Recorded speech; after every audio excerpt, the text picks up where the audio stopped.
Don't forget to subscribe. Afterwards, the wisest and most spiritual books from the greatest authors await you every day. And now buckle up, sit back and we'll begin. Hazrat Inayat Khan. In an Eastern rose garden. The spiritual hierarchy. In the Quran we read that God is the light of the heavens and of the earth. This explains to us that if the Creator is the light of the heavens and of the earth, if the Creator himself is light, then the whole creation is his light also. Therefore, if we wish to know the secret of the nature of the heavens or of the earth, we can learn by studying the nature of light.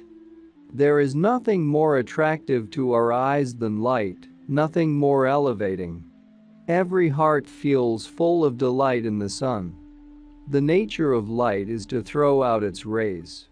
The nature of the light of God is the same. If we study the rays minutely, we shall see that from whatever angle we view them, there is one central ray shooting forth with more intensity and with much more light than all the others. That means that there is a central ray. Actually, the emblem of the cross, which is most ancient, is derived from the study of light. The first glance shows the one central ray. The second glance develops that ray into a horizontal line, and the two lines then form a cross. But light is everywhere. Whether electricity, or gas, or candle, it is all the same. Though, light in its perfection, as in the sun, can be observed better than the smaller forms of light. Science has come to understand that the light of the sun is in all things, but all religions have understood this from the beginning. The Hindus and Egyptians taught it. All over the East, the worship of the sun was the first to come into existence. Only later were the sun worshippers considered infidels, or heathens, or pagans. But as sun worship is the natural religion, it is true that every religion can be traced to it. The external light was the first thing that impressed the heart of man with the idea of God. No doubt the inner light helped, but that too is light.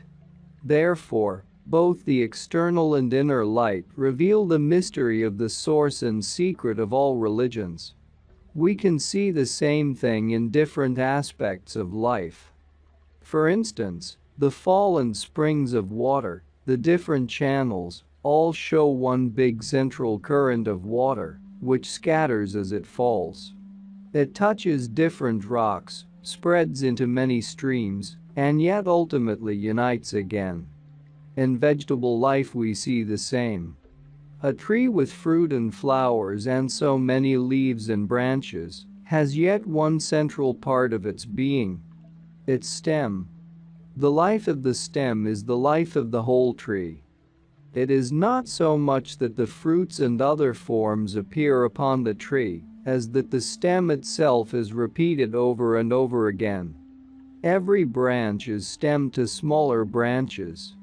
This again shows how the light, which we call life, takes a main channel for its expression and spreads through all the different organs, the small channels or boughs. We see it in man's form. There is the spine, which is the stem. The breath runs through the center of man's body, although the hands and legs and face and various organs have different directions. This central life is more important than any other part of man. Then we see it in the life of people. Perhaps in every house there is someone whose sorrow means sorrow to the whole family, whose pleasure or happiness means some pleasure or happiness to all the others. Perhaps a whole town acts through the strength, energy, enthusiasm, and initiative of one person. A whole nation may move through the man of the day. However many wise people there are, however intelligent and capable they may be, there is still one person like the stem, through whom the whole activity is kept going. It has never been otherwise, whether the age was aristocratic or democratic. Even if the age was one of democracy, A democrat is nevertheless represented that stem, just as in the age of aristocracy an aristocrat held that place. No nation, no town, no city, no family exists without that one soul on whom the happiness, unhappiness, degeneration, or evolution of the whole depends. Once, on being asked whether one person's influence or understanding could be better than that of 5 people, it was evident to me that the questioner thought that in these days one individual is no better than another. But the answer is, 5 people? That is very few. There are some persons who know and understand more than 5,000. In all ages we find musicians, poets, and others of the greatest repute, who were seen by thousands of people, who did not understand them. Millions of people may have adored them after they were gone. Poets, reformers, scientists have been considered crazy for thinking out something impossible. Yet, they have been the greatest men in the world. Is not such a man equal to 50,000 people? Surely? Even today we can see in everyday life how people argue and dispute without coming to a conclusion. Then perhaps another comes and sets the whole thing right. The discord of thousands of people could be resolved, and thousands of people could be united into one harmony by the presence of one who unites them all. Whether the democrat accepts it readily or not, it does not matter. Even in a democratic land like Russia, there is the influence of a leader just the same. Whatever nation one goes to, there will be one person who equals thousands. This natural condition is the basis of ancient civilization. We see it in the reverence and honor which was given to age. The old person has experience. However intelligent someone may be, it is the older person's experience of life, the life he has seen, that tells. Honor has been paid to learning. The learned person was respected because he understood more. Honor was paid to goodness. If a person showed goodness to his family, proved to be honest, virtuous, and good to his neighbor, they had respect for him also, and made him a leader of the village or town. The social life was based on the appreciation of virtue, intelligence, and experience. Thence came the idea of the king, Raja, chief, pasha, or sultan. Whatever name he received it by virtue of his goodness, kindness, education, experience, or bearing. He became the leader of those who wished to become like him. Those who believed in religion had faith in their church. They believed in their tradition. They had a regard for it. Others had faith in their king. In the story of the dervish and the procession of the king, we see how easy it is, under the delusion of democracy, to go against all tradition, education, authority, experience, and age. But if we avoid that delusion, then we find a real democracy, that which comes from showing an ideal to others and honoring and respecting that ideal ourselves. It is a crude spirit which says, I do not care about your education, your experience, or your age. I do not care if you are thousands of years old. That is the false democratic spirit.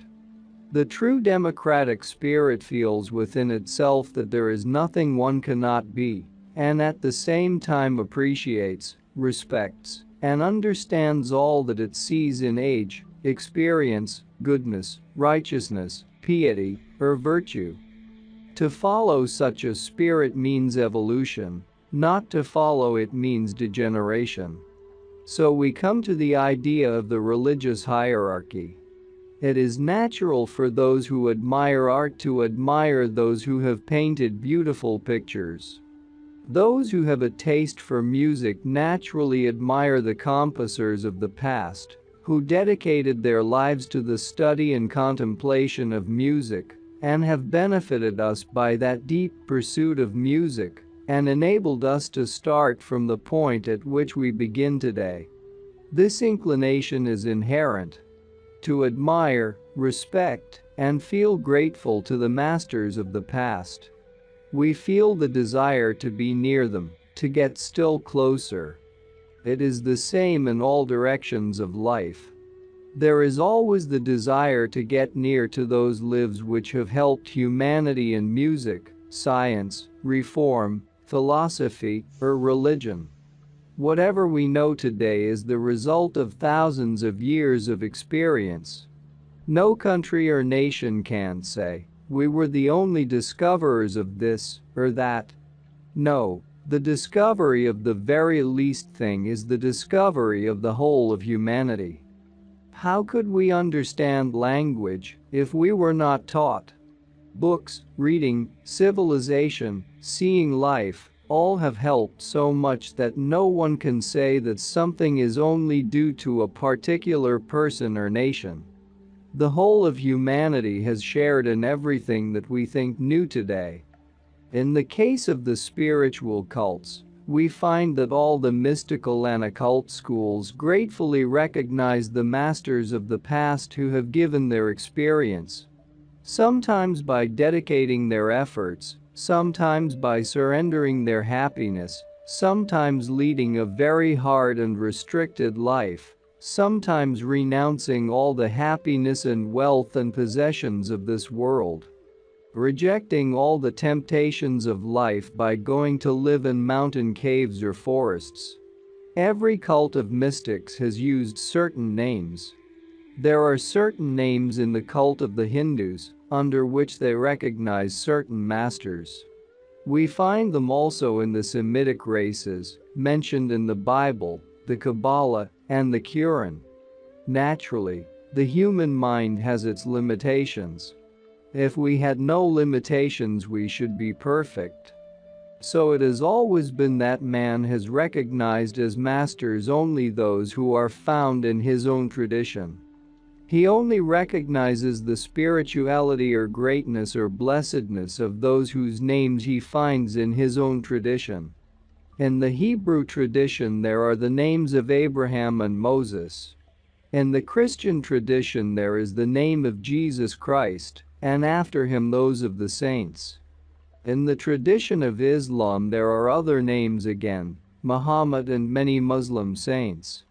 In India there are, for instance, Rama, Shiva, Vishnu, and Krishna. And as there was little means of communication in ancient times, it was only natural that the traditions of one country should not be known to the others, and that it should become corrupted as it passed to another. The names used in one nation thus came to be different from those in another. Brahma, Abraham, Bahram and Persia are all related names. If we tell some people that one name is really the same as another, they will not accept it, because they do not wish to think another tradition is the same as their own. Those of their own tradition are the only ones. There is no blame in this, seeing the tendency in man to revere, appreciate, be grateful, and to link himself with their piety, virtue, goodness, spirituality, or power. It does not matter as long as the greater thing is recognized. If he does not recognize it now, he will perhaps do so later. In just the same way, no particular school or group of scientists has been the only help. When we look deeply into life, we see that every person in this world has been helped in his evolution, and all have helped each other.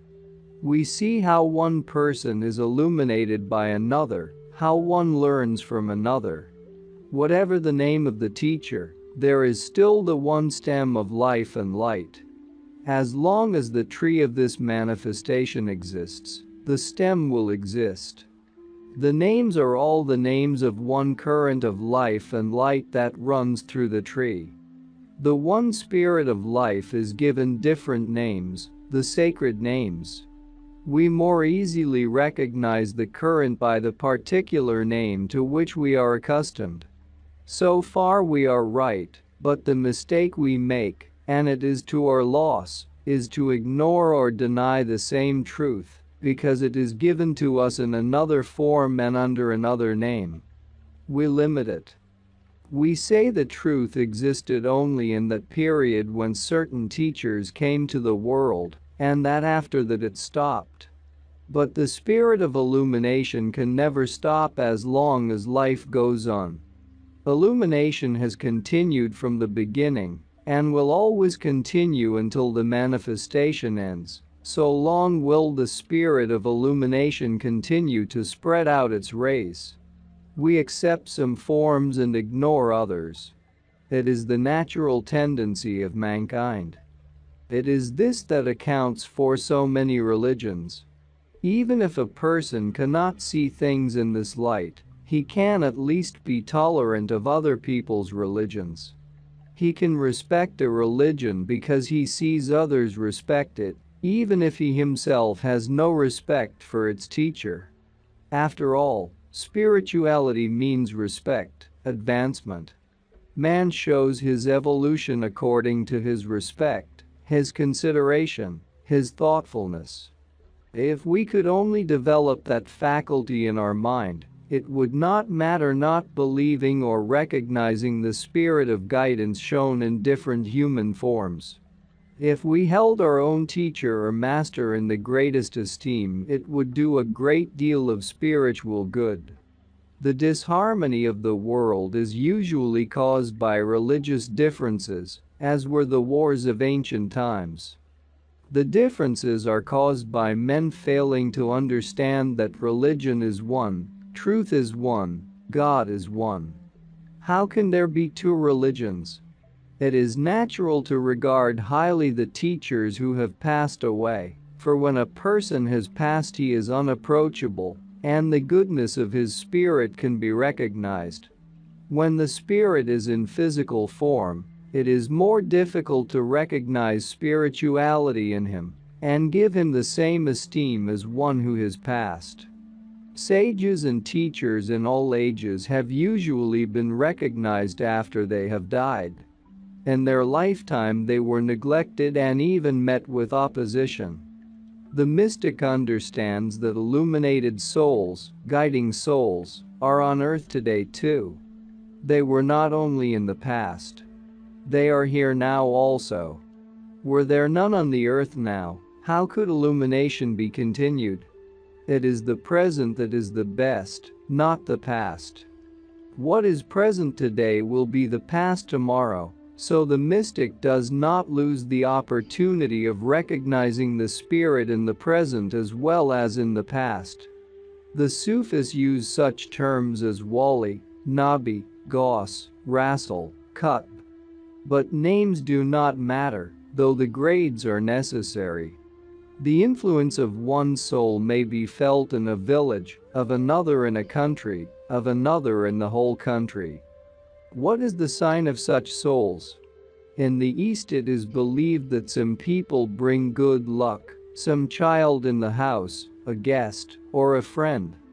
The good luck may be brought to one person, or it may be brought to 10 or 50. This shows that there is some influence, and we can recognize it as something which is beneficial, good, harmonious, to 5, 10, 100, or even more. The soul is as great as the circle of its influence. Human beings are all in limited form. They are so tall or so short. But the soul is much wider. One person's influence may hold 1,000 people. There is a saying in Gujarati, it is possible that the world may be saved by the virtue of one. It is possible that a whole ship may sink by the sin of one.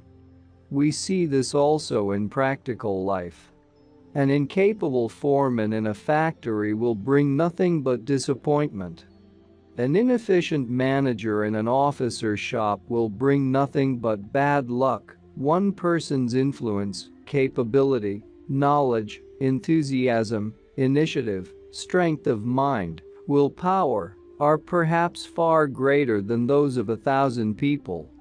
When we look at it from a spiritual point of view, one person's soul is emitting a blessing and goodness to thousands. There are two forms of this. Firstly, there may be a soul in a very humble guise, so that nobody would think that soul could possibly be very spiritual, or pious, or good. It may be a soul working as a servant, one who scrubs the floor. Yet, there is such a great influence of goodness and light and blessing in that soul, that unconsciously wherever it goes it brings some blessing, some goodness, light, harmony, joy and peace. In the East this has always been believed and still is. Therefore, a child is taught to be careful not to offend anybody, however humble or weak he seems. We do not know what is hidden in his humbleness or weakness. He may be uneducated, or possess no money, position, or sign of high birth, or anything noticeable to the eyes of the world, and yet, a beautiful soul may be hidden there like a precious gem lying for thousands of years under a rock, until someone finds it and puts it in a crown to be worn by a king, where everybody can see it. A person who welcomes everybody, who sees virtue in everybody, who is faithful and considerate to everybody, his soul develops so that in time others might perceive his light.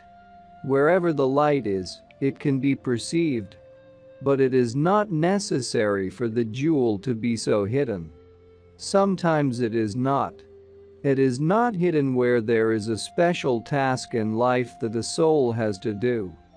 There may be a task to give a divine message, or to uphold a country or nation that is becoming degenerate. Such a soul may have to guide it through its difficulties and preserve its harmony and peace. As in the days of Noah, there may be need of a warning. That soul comes to give it. The light that is usually hidden now comes forward to bring something to view that was buried in the depths of life. At one time such a soul was called a prophet, or teacher, or Godhead, or incarnation. Others claim to be prophets, healers, or warners. But in the time of man's maturity, of the whole world's maturity, such things are no longer called by these names, and yet the work is needed. The personality has been the sign, the evidence. The message has been the sign, the evidence of its truth or falseness. There was a time when the world was not capable of seeing. Humanity did not have enough realization to recognize the message, that is why the claim of prophecy had to be made. But now the world can recognize, sooner or later, what is right and what is wrong. The warner, the master, the messenger of today will not claim. He will only work. He will leave his work to prove for itself whether it is true or false. Those who view life mystically consider that they are not only at one with the teachers of this or that tradition of the past, but that in every soul there is a spark of that teacher.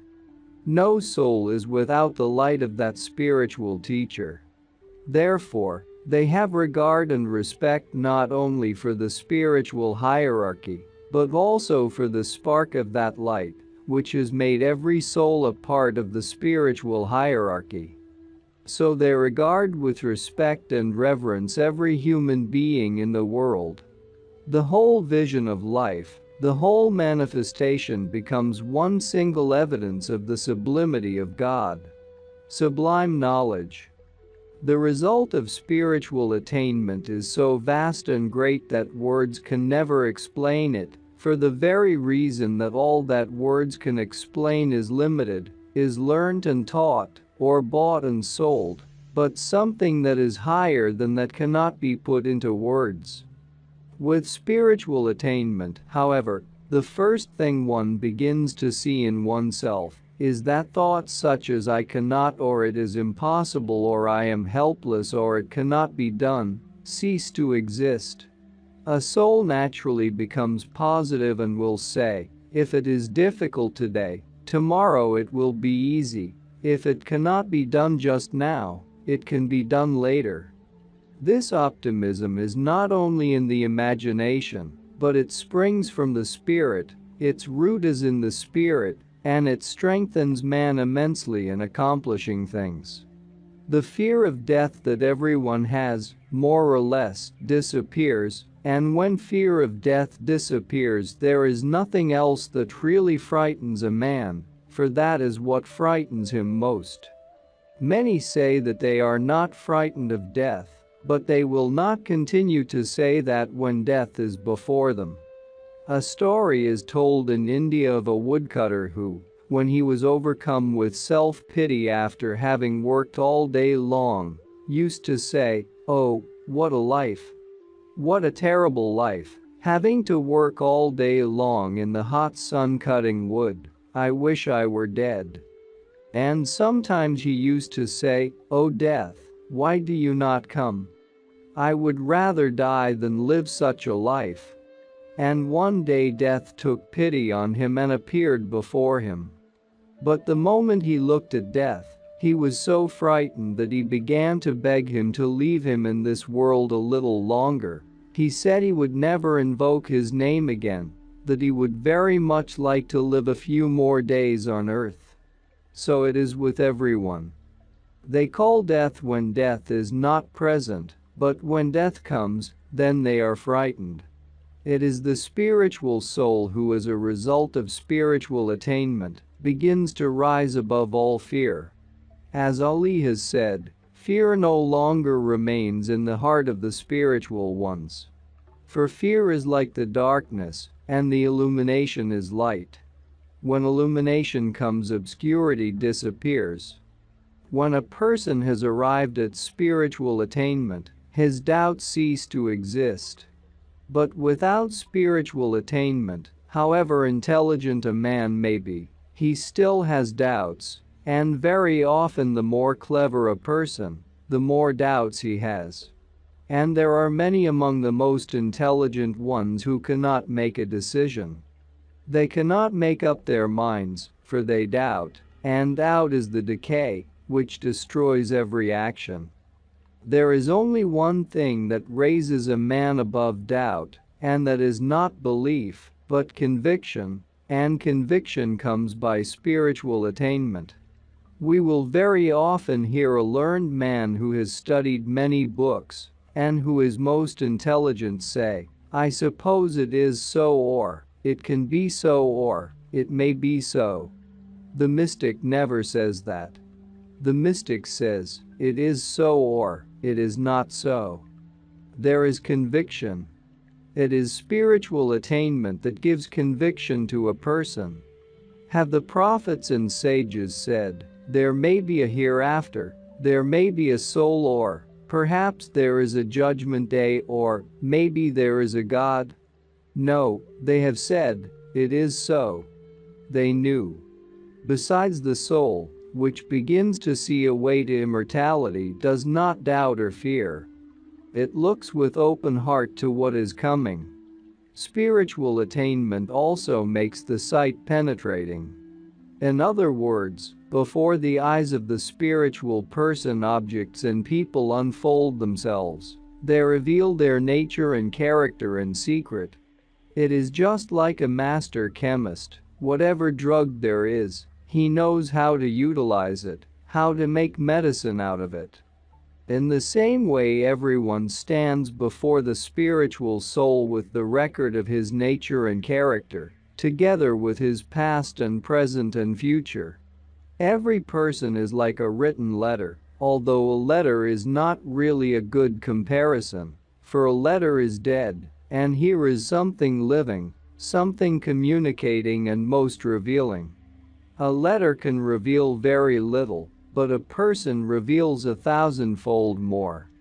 All that words can never express is confided to the spiritual soul in the twinkling of an eye. Very often people are deluded by the great compassion, by the graciousness, fineness, saintliness of spiritual souls. They perhaps see in their negativeness a lack of power, but it is not really so. On the contrary, behind the refinement, behind that saintliness and that sympathetic and compassionate attitude, a great power is hidden, a power of resistance, a power of accomplishment. Only, they do not make the most of their powers. The greater, the more spiritual they are, the less they use their powers. It is like a child's soul and a ripened soul. If you give money into the hand of a child's soul, that person will go to the shops and marketplaces and will buy things that attract him. He will waste that money, and in a short time he will have nothing left. But a ripened soul who has got the same amount will use it more slowly, more thoughtfully, and make the best of it, giving happiness to himself and to others with it. And so the spiritual person does not make use of his inspiration or of his power for small, worldly things.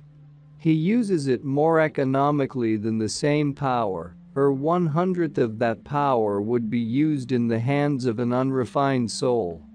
For instance, if an ordinary person knew all about his surroundings, he would abuse that insight if he were still inquisitive and so small as to speak to everybody about what he saw. And this is what most people do. Man is most inquisitive if it concerns another person, but he cares very little to know about himself. Therefore, the smallness of his nature must first be shaken off. When one rises morally above the tendency to devote one's time and thought to other people's affairs, which do not concern one in any way, speaking about them, forming opinions about people, when all this is given up, then a person becomes entitled to spiritual attainment. And a person who is childish enough to use his powers, if he has any, in performing miracles or in accomplishing things of an everyday worldly nature, abuses spiritual power too. Once a scientist asked me if there was any way of raising a pen, which was lying on the table, by spiritual magnetism. I said, nothing is impossible to a mystic. But why spend time in raising a pen when there are so many human beings waiting to be raised higher? This would bring about a much better result than raising a pen. What people want to do today is to get spiritual insight and power and use it for their material advantage. They think that if they can make things more profitable in their worldly life, it is worth doing. This is like spending pearls to buy pebbles. They would do better to pay for pebbles with pennies than to spend spiritual pearls on pebbles. Business and industry and all other concerns require effort, perseverance, qualifications, and intelligent work. If one does it that way, one is successful. But the belief that spiritual attainment should only be used for worldly success would make of it a very small aim to be accomplished. Spiritual attainment is success itself. All things come to the spiritual person. If he is a businessman, he will be more successful, but he should not try to attain spiritually in order to succeed in business. The accent must be on spiritual attainment, and all things will follow as a matter of course. As Christ has said, "Seek ye first the kingdom of heaven, and all these things shall be added unto you." Therefore, whatever a man's profession, be he a writer, a poet, a politician, or an inventor, whatever the profession, spiritual attainment will always help in every direction. There is no greater success than spiritual attainment, because it is the finer success, a success which is reflected in everything one does, and which brings about fruitful results.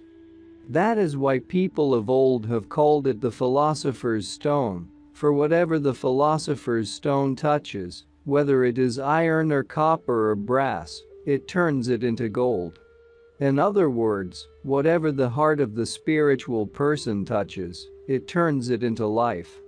A person who has spiritual attainment need not cultivate sympathy morally, for sympathy comes as a matter of course without his cultivating it. A spiritual person cannot be otherwise than sympathetic. It is a continual outflowing of love that manifests by spiritual realization. It goes out both to the wise and foolish, to the good and to the wicked, just as Christ's forgiveness was always ready for the wicked, his affection for the good. It is love manifesting in different aspects as compassion, forgiveness, kindness, graciousness, as affection, as sympathy. It is one and the same. And in the end, a spiritual person does not see in another person a separate entity.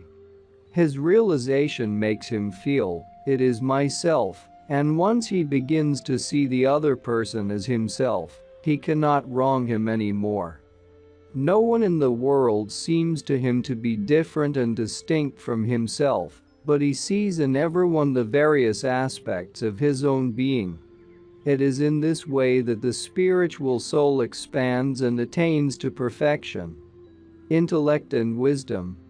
Often people confuse the two terms intellect and wisdom. Sometimes they use the word intellect for wisdom, sometimes wisdom for intellect. In point of fact, these are two different qualities altogether. The knowledge which is learned by knowing names and forms in the outside world belongs to the intellect, but there is another source of knowledge, and that source of knowledge is within oneself. The words within oneself might confuse some people. They might think within oneself means inside one's body, but that is because man is ignorant of himself. Man has a very poor idea of himself, and this keeps him in ignorance of his real self. If man only knew how large, how wide, how deep, how high is his being, he would think, act, and feel differently. But with all his width, depth, and height, if man is not conscious of them, he is as small as he thinks himself to be. The essence of milk is butter, the essence of the flower is honey, the essence of grapes is wine, and the essence of life is wisdom. Wisdom is not necessarily a knowledge of names and forms. Wisdom is the sum total of that knowledge which one gains both from within and without. An intellectual person will argue, will dispute, but very often about a subject which he himself does not know fully, and frequently one finds that he does so for the very reason that he does not know the subject fully.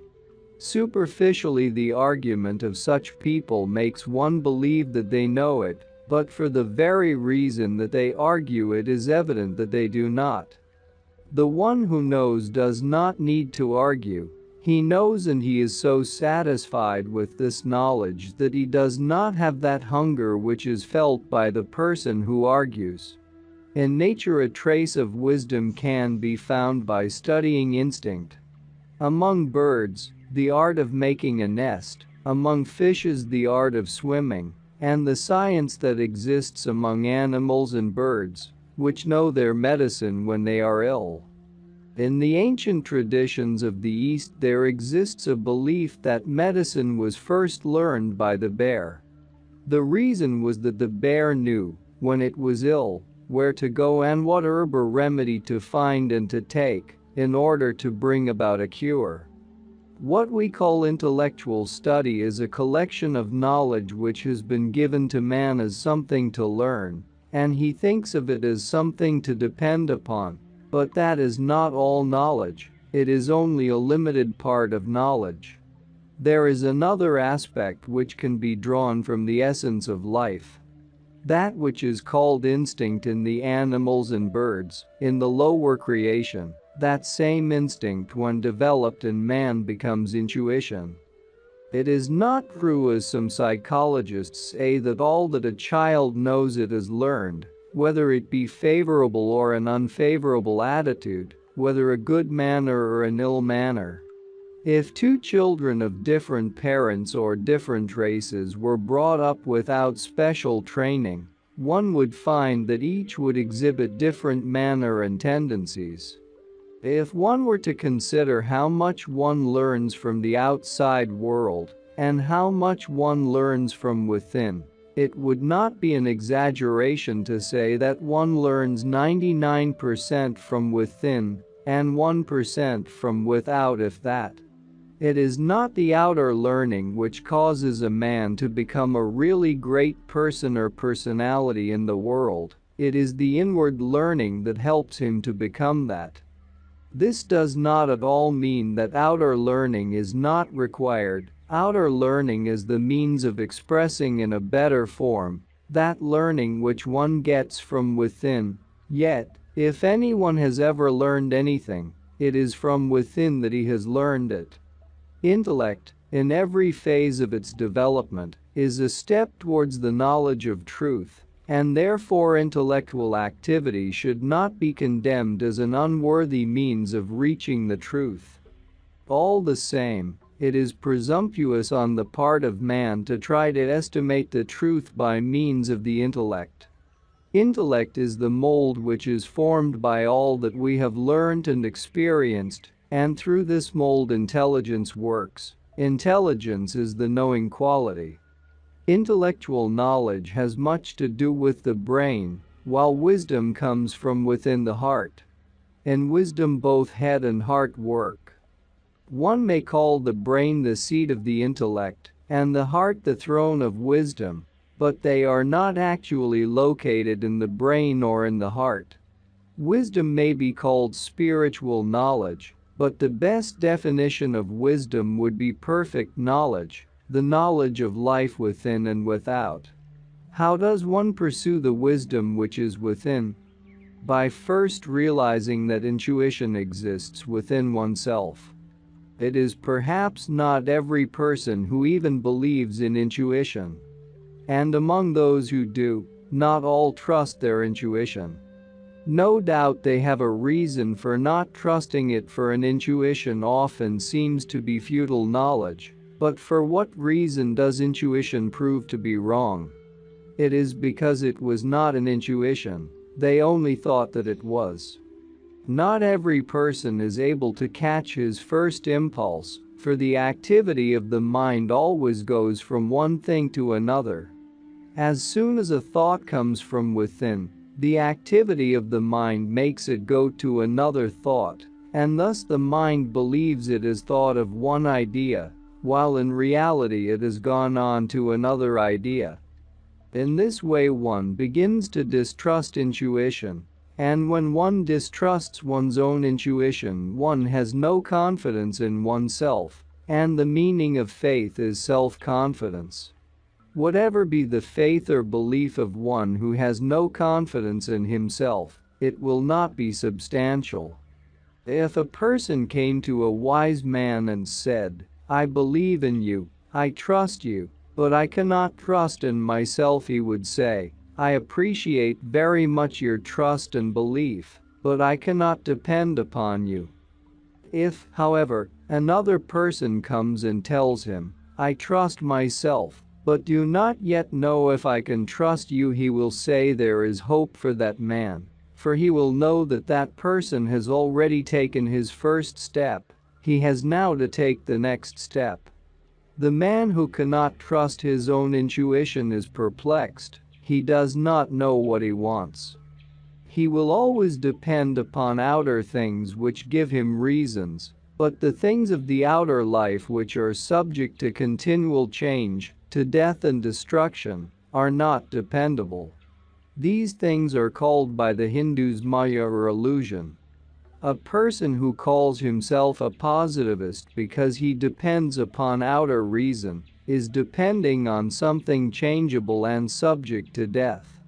It is not easy to recognize an intuition. The thought waves are just like voice waves.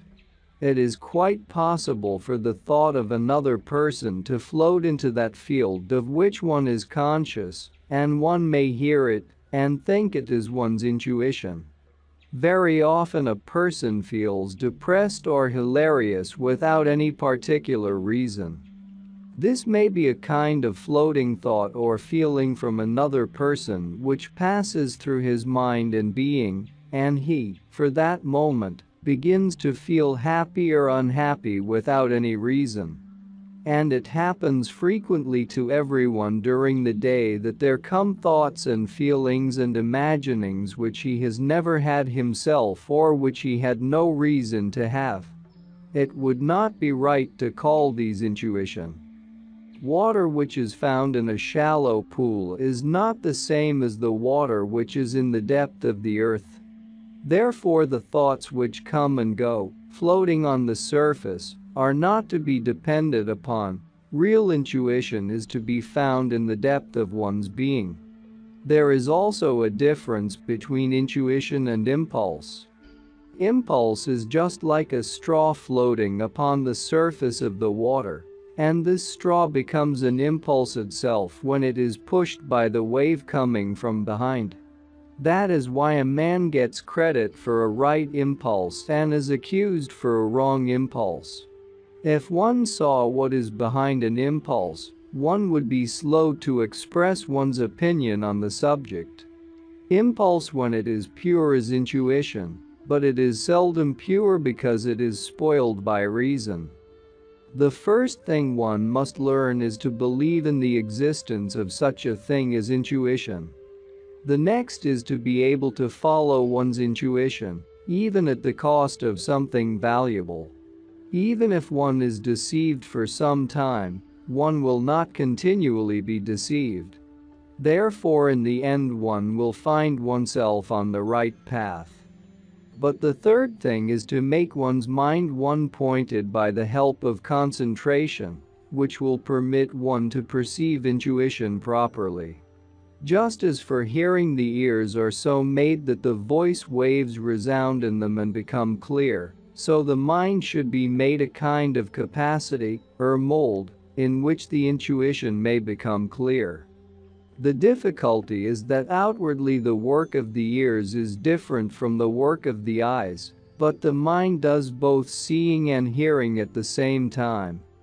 The mind is perceptive as well as creative, but it cannot at the same time perceive and create, for creating is expressing, and perceiving comes by receptivity. There are two temperaments among men, called in Sufi terms the Jalal temperament and the Jamal temperament. The Jalal temperament is expressive, and the Jamal is receptive. That is why there are some people who like to listen and others who like to speak. There are many who like to be active, while others like to see others act. The one who works is glad to work. The one who remains seated prefers to sit. Both enjoy what is akin to their temperament. The one is creative, the other receptive. But one can master one's life by taking these two different faculties in hand, and by trying at times to be creative and at other times to be receptive. The one who is creative needs, no doubt, action and a knowledge of action, but the one who is receptive needs concentration and the attitude of mind which is receptive. There is a third temperament which is at the same time receptive and creative. This temperament, called Kamal, does not give results. The mind can become a receptacle for the knowledge which comes from within. If we look at people, we shall find that among 100 there are 99 who are creative by nature, but only one who is receptive enough to receive through his intuitive faculties. The difficulty with the mind is that when one wishes to receive, the mind wishes to create. When one wishes to create, then the mind wishes to receive. The Hindus liken the mind to a restive horse. A horse, unless one has put reins on it, will not be controlled and will not go in the direction which one wants it to take. Therefore, that wisdom which is like the essence of life and which is to be found within oneself can only be attained by first making the mind obedient, And this can be done by concentration. People will easily understand if one tells them about voice production, how necessary it is in order to sing well to train the voice. Also, they can easily understand why it is necessary to learn physical culture in order to make the muscles strong. But when it comes to training the mind, a person asks, in the first place, is there a mind? I thought that there was only a brain, and even if he happens to believe in the mind, he does not know what can be done with it. Anything else he will find more valuable than the training of the mind. He may even think that it is an occupation for lazy people who have all sorts of luxuries to give their time to. The greatest mistake that a man can make is to keep away from a child that culture which is most necessary as a training. One may ask if a child does not learn concentration when he goes to school, but on the contrary, he mostly loses his concentration in school. When a little child begins by learning mathematics, he loses his concentration. The child never has an opportunity to sit quiet for a moment. He has no opportunity to think of only one thing at a time. Then what happens? Children become nervous. Today one finds that nervousness everywhere. Besides, after being educated, one has to make use of that education. If a person's mind is not under control, how can he use it? It is one thing to learn, and another thing to make use of the learning. It does not suffice to learn a song. That does not make a person into a singer. He must learn to produce his voice also. And so it is with intuitive knowledge. When a man has become qualified by studying for a long time, and yet cannot use his knowledge, what was the good? There is a sufficient number of learned people. What we want today is people with master minds, those who do not only see the outer life, but also the life within, who do not only draw inspiration from outer life, but also from the life within. Then they become the expression of that perfect being which is hidden behind the life of variety. It is not meant by this that everyone should become a kind of super being. It is not meant at all that people should be able to perform wonders or miracles. It is only intended that they should live a fuller life and become real human beings in order to bring about better conditions in the world. What do we want? We want human beings. It is not necessary that everyone should become religious or exceedingly pious or too good to live. We want wise men in business, in politics, in education, in all walks of life, those who do not live only on the surface, and those who do not believe only in matter, but who see life both within and without. It is such souls who will produce beauty. It is such souls who will harmonize the world, who will bring about the conditions we need today. We do not only need the knowledge of matter or spirit, we need living in all walks of life, so that in one's business, in one's industry, in every art or science one may practice, one can use that wisdom which is perfect in oneself. When the individual and the multitude find beneath their feet a solid foundation on which they can stand, from that day we may hope for better conditions in the world. Simplicity and complexity. We read in the Vedan, simplicity is the living beauty. Man today has made life so complex that whatever he seeks after, he wants to find in complexity. All things in life which have importance, beauty and value are simple, and simplest of all things is the divine truth. The one who cares little for it thinks it is too deep water to go into, and the one who cares much for it thinks that it is so difficult that it would be very hard to find it. In this way both the lover of truth and the one who does not care look for complexity. Knowing his nature, The wise have guided man gradually to the truth. Nevertheless, Jesus Christ, the Prophet Muhammad, Moses, all the different prophets who in their time have given the message of God and truth, have given it in perfect simplicity. Today man with all his knowledge complicates that truth and gives it a form which is not understood. The general tendency is that when a man does not understand something, he believes by the very fact of his not understanding it, that there must be something in it. Can there be any truth which the human soul has not known? If the soul had not known it, it could not be truth, for truth is not a knowledge, it is the very self of man. The truth is not a newly invented theory, not a dogma, not an idea, it is reality itself. At the back of it is the self of man, therefore it is simple. But it is not simplicity that man seeks, he is longing for complexity.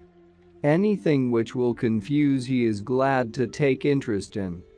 If it is simple, he says, I know it already. Spirit is generally considered to mean the source and goal of all things and the essence of life, that spirit from which the whole of manifestation comes, and the same to which the whole of manifestation is drawn. We also use this word in the case of a person who has passed from this earth. This is another meaning of the word spirit. From a metaphysical point of view, it is the mind and the soul in their activity which is spirit, but there is still another meaning of the word spirit that we use in everyday language. Influence, power, radiance, enthusiasm, those also are called spirit. This chapter deals with the spirit which we call manifestation, or life. Many ask what was the reason at the back of this manifestation, of this creation. The reason is beyond all reasoning. There is no reason. It is nature itself, love cannot but manifest. It is its nature. When poetically expressed, the great ones have said that God was lonely, and in order to realize his predisposition, which is love, in order to experience it, he manifested. It is poetic and it is true. But the process of manifestation can be understood by knowing the nature of manifestation. That the spirit is likened to the sun and what we call souls are the rays of the spirit. If the spirit is eternal, then the souls are eternal. If the sun is eternal, the rays are eternal because the sun and the rays are not two things. Rays are the unfoldment of the sun, and souls are the unfolding of the spirit. In manifesting, the souls enter into three spheres. No sooner does a soul come forth as a ray than it enters what may be called the angelic sphere. In order to make this intelligible, the wise of ancient times have pictured angels in human form. Nevertheless, it was in order to make man that the whole of creation was made. It was not only the angels, but the rocks and shells, fruits and flowers, birds and beasts, all show in their form a preparatory stage of the human being. As we read in the scriptures, man was made in the image of God. The whole of creation was a process to make that image which was the image of man. Man was the finished image. For this reason God was recognized in the image of man. The nature of the beings of this sphere is such that it can be said that they are happy, innocent, musical, lyrical, poetical, pure, and full of worship. When we see that nature in a human being, we say, here is an angelic soul. Perhaps one person may show this more distinctly than another person. It is not necessary in order to be wise that one should not be innocent. It is not necessary for an innocent person to be an ignorant one. It is the foolish person who is ignorant. The most wise are innocent because they hear all things and do not hear. The foolish are innocent because life does not speak to them. Their heart is closed. The soul on its further journey pierces another sphere, the sphere of the jinns. The qualities of this sphere are represented by the soul in intellectuality, in poetic gifts, in musical talent, in art, in science, in all those attributes which belong to the mind. It is for this reason that we call such a person a genius. After this sphere, the soul manifests in the physical sphere where it adorns the physical garb which is the human frame. Every soul that has been projected as a ray from the spirit must pass through all these three spheres. Sometimes it remains in one sphere longer than in another. It remains or it goes further, just as some of us in art, in science, in learning, in the pursuit of knowledge, go so far and no further. So it is with souls, those which are satisfied in one sphere remain there. They may behave like any creature of the lower creation would eat, drink, and make merry and be quite happy. There are others who feel uncomfortable until they have penetrated into another sphere where they are more contented. Some are not satisfied in that sphere either and look for another sphere. We human beings here have this tendency, and it is also the tendency of the soul. Wherever it finds interest, joy, and pleasure, it remains, it settles there. But again, every soul is bound to its goal, it must reach there, and in order to reach the goal it must return. The condition of that return is that it must give up the garb of the particular sphere it has dwelt in order to enter another sphere. It is not allowed to enter into the inner sphere with the outer garb. These three spheres, angelic, jinn, and physical, have each a particular garb. This garb may be called the body of that sphere which the soul has to adorn. And when returning, it must give back that garb to the same sphere from which it borrowed it. And this giving back of the garb to the sphere from which it was borrowed, we recognize as death. Since man does not know his soul and is only acquainted with the garb, when the garb is given back man says that it is the end of life. But in reality it is only the beginning, just another act of the play, which is the further journey it must make. There are, however, three different ways of returning, or one should really say going forward. One is the way of the drunken man, another of the man who is asleep, and the third is the way of the man whose eyes are open. The way of the drunken man is the general way. What is life? Life is drunkenness. Whether a man is in business or amuses himself, whether he is in a profession or has any other interest in life, what is it all? It is a wine. He is drunk. Afterwards he knows nothing except that particular intoxication. He is intoxicated by the life he has lived. That is his world. Ambition, aspiration. He is taken back against his wish like a drunken man. This is the general way that a soul goes towards the goal. Then there is the way of the man who is asleep.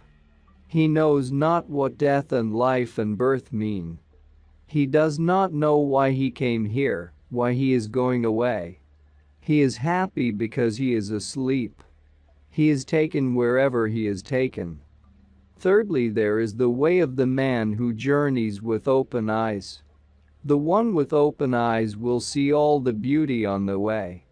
He is the one who will enjoy the journey, who will appreciate the beauty of traveling. For him every step forward provides a new experience, a greater joy, a particular blessing.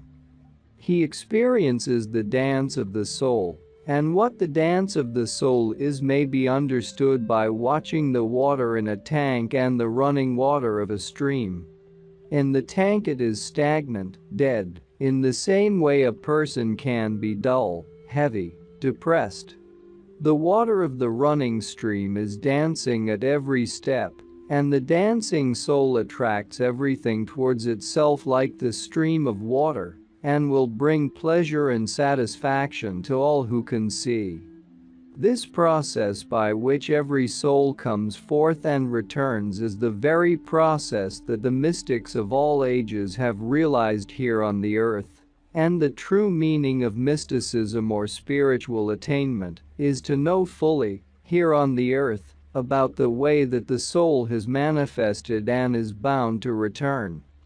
The question is, how do the mystics know this explanation of the journey we have made? To understand this, it is necessary to make intelligible to our minds that this journey is only an idea. In reality, the soul has never been away. If one thinks of the soul as a line, one end is attached to the goal, and the other end is manifested, but when we look at the center of the line, it is one line. Neither is God man, nor is man God, and yet man is God and God is man. The difference is in how we look at it.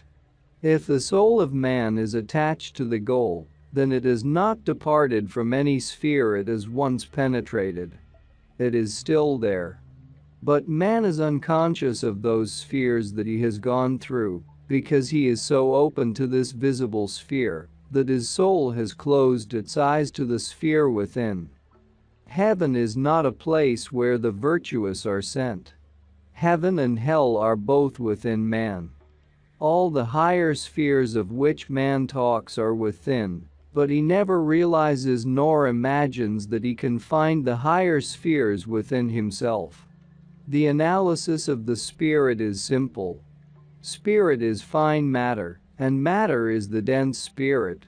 It is only a difference of words, and most difficulties that arise come from a difference of words.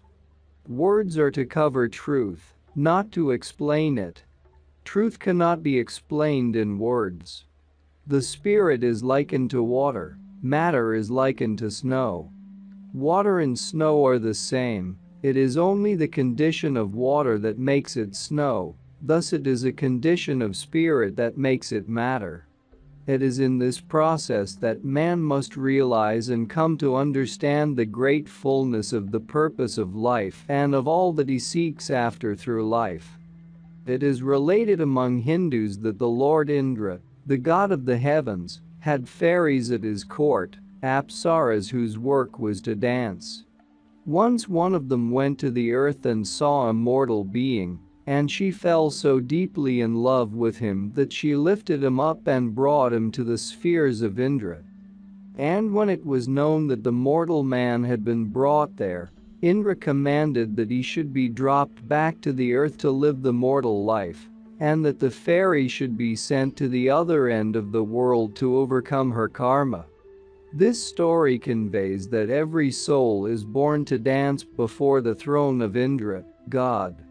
In reality, every action of beauty, of harmony, every action of love, of kindness, of compassion is the dance of the soul. But when the soul becomes conscious of this dance, then the presence of Indra becomes clear to that soul. To be in the presence of Indra is to be in the presence of God. It is the greatest joy and happiness, which nothing on the earth can give. As Rumi has written in the Masnavi, where the soul is likened to a reed flute. Why does the music of the flute appeal to you? Because it laments, it cries, it longs for that spirit, for that being which was its stem. This reed was cut away from its stem, and holes were made in its heart. That made it cry. It cries with longing to rejoin the stem. So it is with every soul. The restlessness, the uncomfortable feeling of every soul, is always for one and the same reason, though each one gives a different reason. The one would like to possess earthly wealth, another suffers from the contempt of friends, another cannot approach his beloved, another has troubles at home, another has a case in court. But in reality there is only one trouble, and that trouble is the sorrow of the spirit. As it is the inclination of every river to go and meet the sea, so it is the inclination of every soul to go and meet the Spirit. At this time, when materialism prevails everywhere, there seems to be a great hunger after truth. It is natural that people should hunger after truth. The very fact that there is so much materialism shows that every soul feels uncomfortable and begins to long for spiritual attainment. But how do they pursue spiritual attainment? Generally, there are two kinds of seekers. There is one kind who is curious, who wonders if there is anything or not, if it is really true that there is a soul in a hereafter. They look for some phenomenon in order to try and prove it. They use psychometry, palmistry, clairvoyance, and all such different means. There may be hundreds and thousands wandering about in delusion looking for phenomena. And there may be another one who is perhaps more intellectual, who reads books on occult science, often because he has seen them recommended in the newspapers, and in the end he will surely become more and more confused. Is this the way of learning? Is it not enough that from childhood one has to learn in school? And, after having read all those books, all that there is to be read, at what does one arrive? At confusion. One does not know which is false and which is true. Learning is one thing and unlearning is another, and unlearning means rising above what we call worldly learning. Very often what we call knowledge keeps our soul away from the knowledge of itself, and knowledge which is most essential, because the knowledge acquired by learning is very complex. People think that if it is simple it cannot be truth, they value what is complex. But in this way, by one's own tendency, one covers over the truth in oneself, which is one's own being. Dependence. There are three different ways in which a person depends upon another. One way is that of a child which has been given into the care of its parents. The child has not sought it, it has not asked for it, it does not know even that it depends upon them, and yet it is put in a situation where it depends upon the parents. And there is another aspect of dependence, where one depends upon someone to whom one has given one's confidence, one's trust. This way of depending is different, it is one's own choice. In order to depend in that way one must have some reason also. One says, because my friend is sincere, because I trust him, because this is my relative, or because this is someone whom I know I can depend upon. It is just like depending upon a ship to carry one over the sea. There is every reason for one to depend upon the ship. One knows that this ship has sailed perhaps 100 times from this port to the other port, and has always come back safely. Everyone knows it. Therefore, this is a dependence acquired by reasoning. This dependence is the one we generally see in life. Then there is a third kind of dependence, known better by the ancient peoples. In this world, in this age of materialism and commercialism, this dependence seems to have disappeared. It is dependence upon the unknown. When one reads in the Bible that even the lilies are clothed by nature, and when one reads in the Masnavi that even the smallest insect is taken care of by providence, one should believe that if we did not do anything today, we should still be taken care of just the same. But then a person thinks, bread is going up in price, what will become of me tomorrow? And that person cannot believe in dependence upon the unknown. Today people think, if the lilies are clothed, I should be clothed according to the latest fashion. All this shows that we have become too artificial, and that is why, far from following this principle, we cannot even believe in it. There is a great deal of pessimism in all parts of the world, And the more civilized the country, the greater the pessimism and the greater the strife. It is not that the support of the unknown has been taken away from man, but life is so difficult today that, far from his depending upon the unknown, it is difficult for even the idea of the unknown to reach him. When we think of the hundreds and thousands of men at this time not knowing from one day to the next what they should do, anxious about how they can get on in life, we see that there is no progress. A progress that can make a person worried and anxious so that he cannot depend upon life. How can we call it progress? Progress means ease, relief, peace, happiness, less strife, less struggle. That is progress. Progress does not mean greater struggle, greater uneasiness, greater anxiety, and greater worry. A good example of this was the case of a man whose father had enormous wealth, so that he and his family could live for many generations quite comfortably, and this man was anxiously looking for some work. He came to ask me about it, and I said, "I am very surprised that you are looking for work and want to do something. What are you looking for?" He said, "Some business, some industry, something to produce. That is the only real field of activity where you can produce money." I said, "Is there no other field where you can produce something better than money? You have enough to live on." "But what will people say?"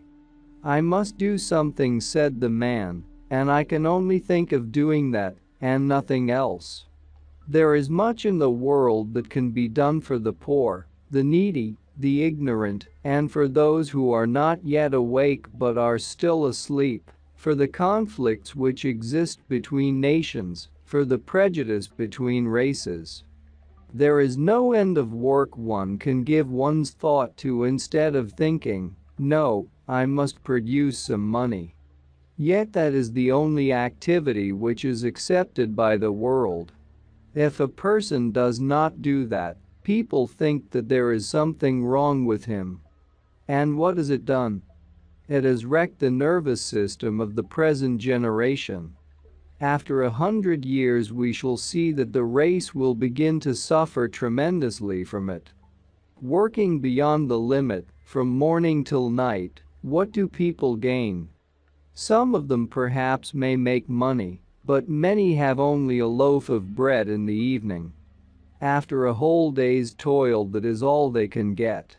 For mankind there is no other ideal left except money, and wherever there is a lack of it, people feel it strongly because they do not believe in anything else.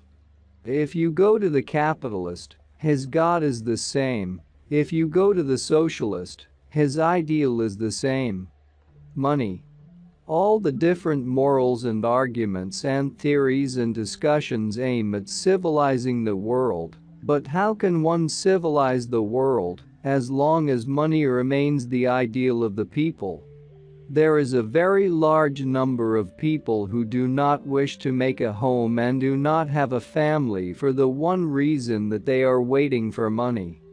Imagine hundreds and thousands and millions of examples of this, waiting for the time when there will be enough money to live in a society as artificially as is done today.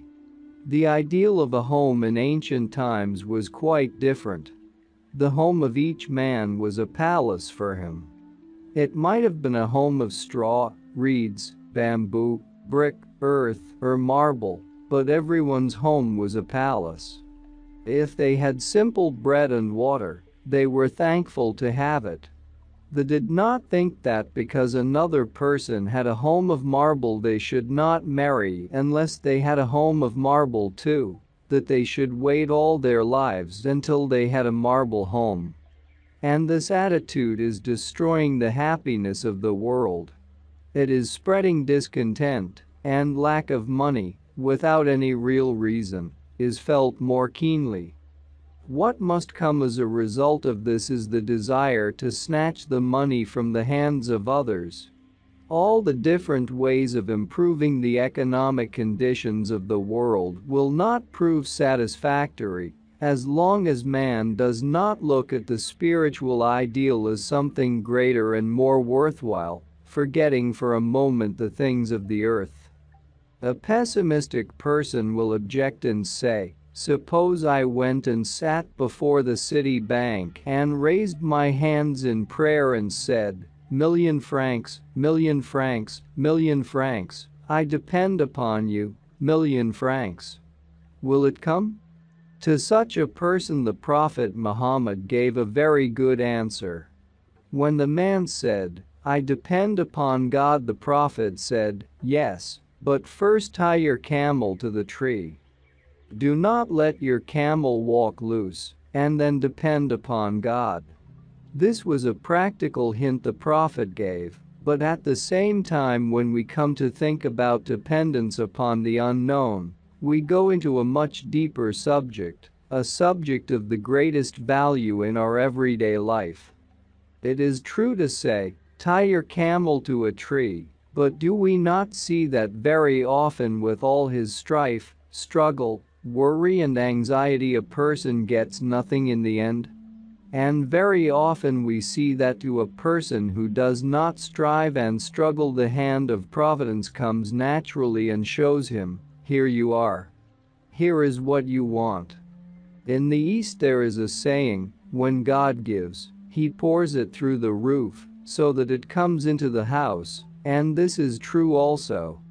We cannot see it because we do not want to see it, because we do not open our eyes, but it happens in everyday life.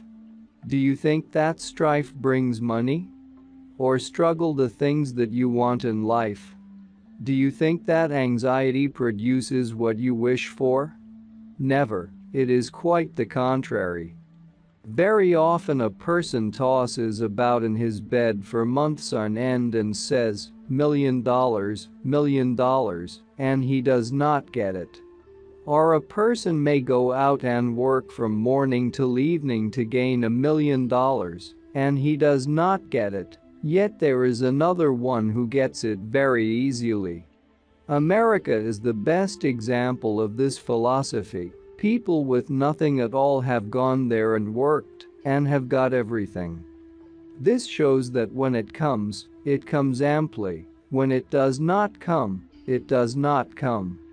Does that not show that somewhere there is a key to it, a treasure house from which one can draw? It shows that there is a hand of wisdom working behind all things. And the one who does not look for it, does not depend upon it, does not recognize it, makes a great error, for all through life he lives with the treasure, and yet he does not know of it. But if one looks at it from a metaphysical point of view, one will find that some action is necessary, not only depending, but also some development in one's own self. Even among the spiritual people of today, those who are engaged in so-called occult sciences or psychic practices, many have intellectual ideas, but when it comes to dependence, that is an idea they do not know of. In order to depend upon anyone, we should have faith in that person, and our dependence upon him is a mechanism which gives him a responsibility. When we look at nature's phenomena, we find most beautiful examples of this. When the little sparrows do not yet know how to fly and depend upon their parents, not only the mother, but also the father brings grain in its beak and gives it to them. It is a most wonderful phenomenon to look at from this point of view of dependence. The young cannot fly, they depend upon the parents, and the day they begin to fly and collect grain themselves, then neither the mother nor the father has any inclination to share their grain with the little ones. From that day they leave them alone. This shows that if we look for the grain while saying, my mother and father must look for me also, it cannot be and it will not be. The day we have awakened to the realization that we are looking for our own grain, the mother and father have lost their responsibility. Our relation with the unknown is exactly the same. As soon as we begin to depend upon the known source and on our own faculties to get all we wish, the unknown becomes still more unknown. Just as the parents of the sparrows withdraw and do not appear any more to the young ones, so God Himself disappears more and more. The more we look after ourselves, the more the known source disappears. It is not that it is disappointed or angry, it is an automatic process. Naturally, a mother, whose heart is always focused upon her little ones, is watchful at every move her child makes, in case it might tumble. But for how long? As long as the child has not gained control of itself. The moment the child has control of itself and looks where it is going, then the mother puts her mind to something else. It does not mean that her love has lessened, it only means that the moment the child is able to move about without depending upon the mother, then that much responsibility is removed from the heart of the mother. It is exactly the same thing with the Heavenly Father. When a man is poor, but can just live with the means he has, one may wonder whether it would be right for him to give away all his belongings, and in that way make himself dependent upon others. But what is good? This is very difficult to decide, for good is peculiar to every person. There is a story of the great Indian composer Saint Elias. He was an ascetic, and for his daily food a loaf of bread was enough. It happened that people gave him more, but he would never keep anything for tomorrow.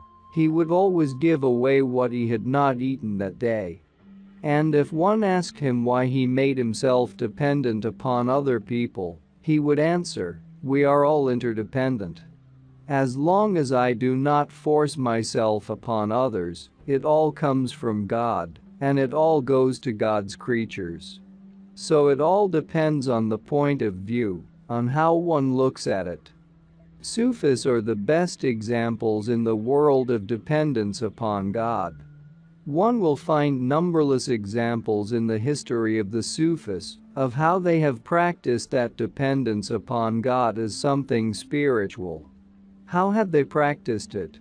Not only for their food but for everything in life they have developed dependence in their nature. While everybody has looked for independence, they have practiced quite the opposite, dependence, and the wonderful results that they have achieved by practicing this are worth studying. Dependence on life with food and without food, dependence on health while considering it and without attending to it. And in this way they have not only made themselves independent of the world, but they have made the unknown known to them. It is in this way that they have found the nameless, the formless, the unseen, the unknown God.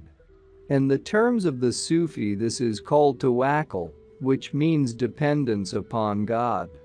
Friendship.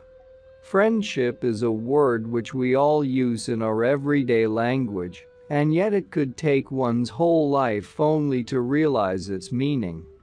However learned a person may be, however pious, spiritual, or experienced, if he has not learned the nature and character of friendship, he has not learned anything. This is the first and the last thing we have to learn. We so often use this word lightly, calling every acquaintance a friend, or professing to be somebody's friend, but the more we realize the meaning of it, the less we are able to claim friendship. For everything in life we are tested, examined, and tried, but to pass this examination of friendship is the most difficult thing in the world. What is the reason for this? Why is it so difficult to be a friend? One would think that it was the easiest thing there is. The reason is that there is something in ourselves which is always against our being friendly. It is the self, the ego, which the Sufi calls nafs. As long as this ego is standing and lives, a man cannot claim to be anybody's friend. And when he is not somebody else's friend, he is not even his own friend, for one learns friendship by being a friend to another. A selfish man may seem to be a friend to himself, but it is on the surface, not in reality. He has not yet learned how to be a friend to another, so he cannot be a friend to himself. In our pursuit of truth, we want to learn a great many things. The nature of life, the secret of life, the character of life, and to understand the meaning of friendship seems so easy and simple that we never trouble to think about it, nor about the responsibility of being a friend. The great error we make in our lives is that we begin to claim friendship before we have learned the meaning of friendship. In this world of illusion, where at the end of the examination we find everything to be of little importance, of little worth, if there is a sign of reality, of something that one can depend upon, and in which one can recognize a sign of eternity, it is in the constancy of friendship. Man, absorbed in the active life of this world, has a desire for friendship, though he never practices it. Yet this tendency to friendship can be found even among the animals. There is a story of a hunter who was shooting birds one day in the forest and saw two birds sitting on a branch of a tree. He shot one bird and it dropped to the ground. As this man was at a distance, it took him some time to arrive at the spot, and while he was walking towards it, he saw that the other bird had come down to look at its mate. It touched it with its beak and found that it was dead, and by the time the man arrived he found both birds dead. From that day, he said, I gave up shooting, for I had seen a friendship among birds which one cannot find among mankind. It is a simple lesson, and it is a lesson that we have to learn. Today, when nations are against nations and races against races, when communities are against communities, and one religion against another, it is now that friendship is so much needed. Besides, friendship is the first lesson of spirituality that one can learn. One may think that friendship, a personal friendship, means nothing, that one does not become spiritual through a personal friendship. But one does. A person begins his spiritual accomplishment by learning how to be a friend. For one who is really treading the path of friendship need not go anywhere to learn morals. Friendship itself teaches him sincerity, gratitude, sympathy, tenderness, appreciation. All these things that we must learn in this world, friendship teaches us.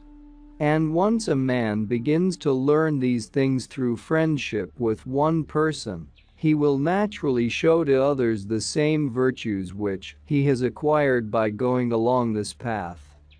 Just as someone who has learned how to sing beautifully will naturally sing every song that is given to him beautifully, the one who has cultivated his heart through friendship will naturally be inclined to be friends with others.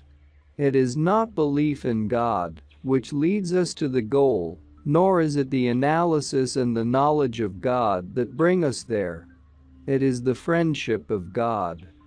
For someone who learns the lesson of friendship in this world, this lesson develops in the end into friendship with God. But when a person exacts in return from his friend all that he does for him, then it is not friendship, it is business. It only means, I give you a shilling and you give me 12 pence.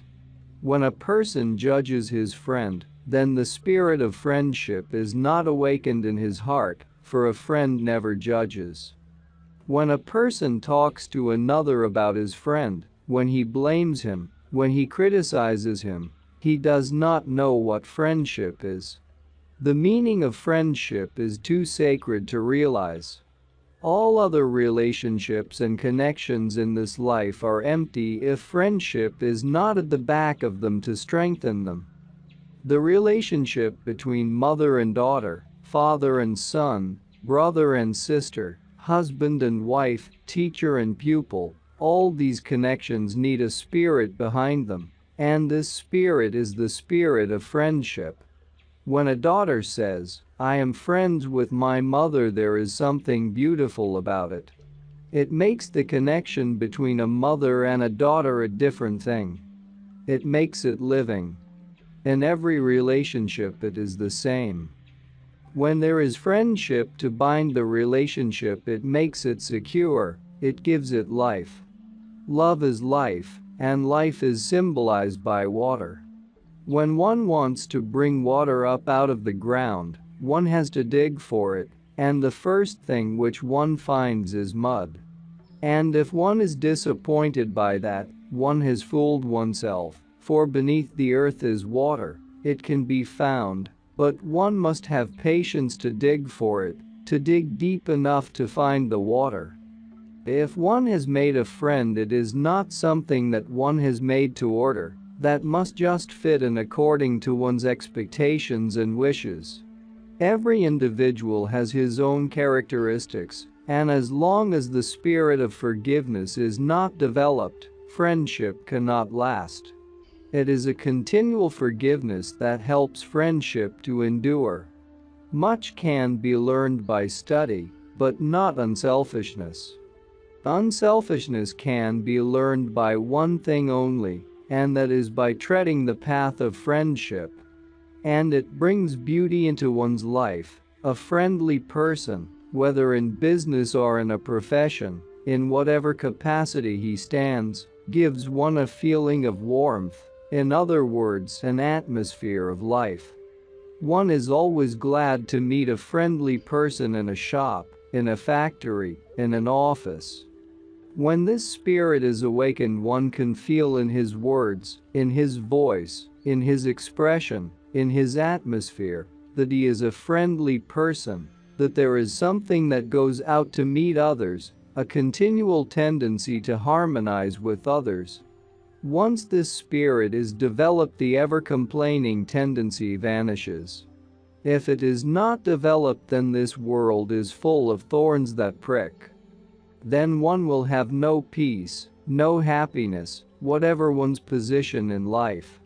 If a person wants to make his life easy, if he wishes to create happiness in his life, he must try to crush that ego, that nafs, that thought of self which keeps one continually absorbed in one's own thoughts and in one's own affairs.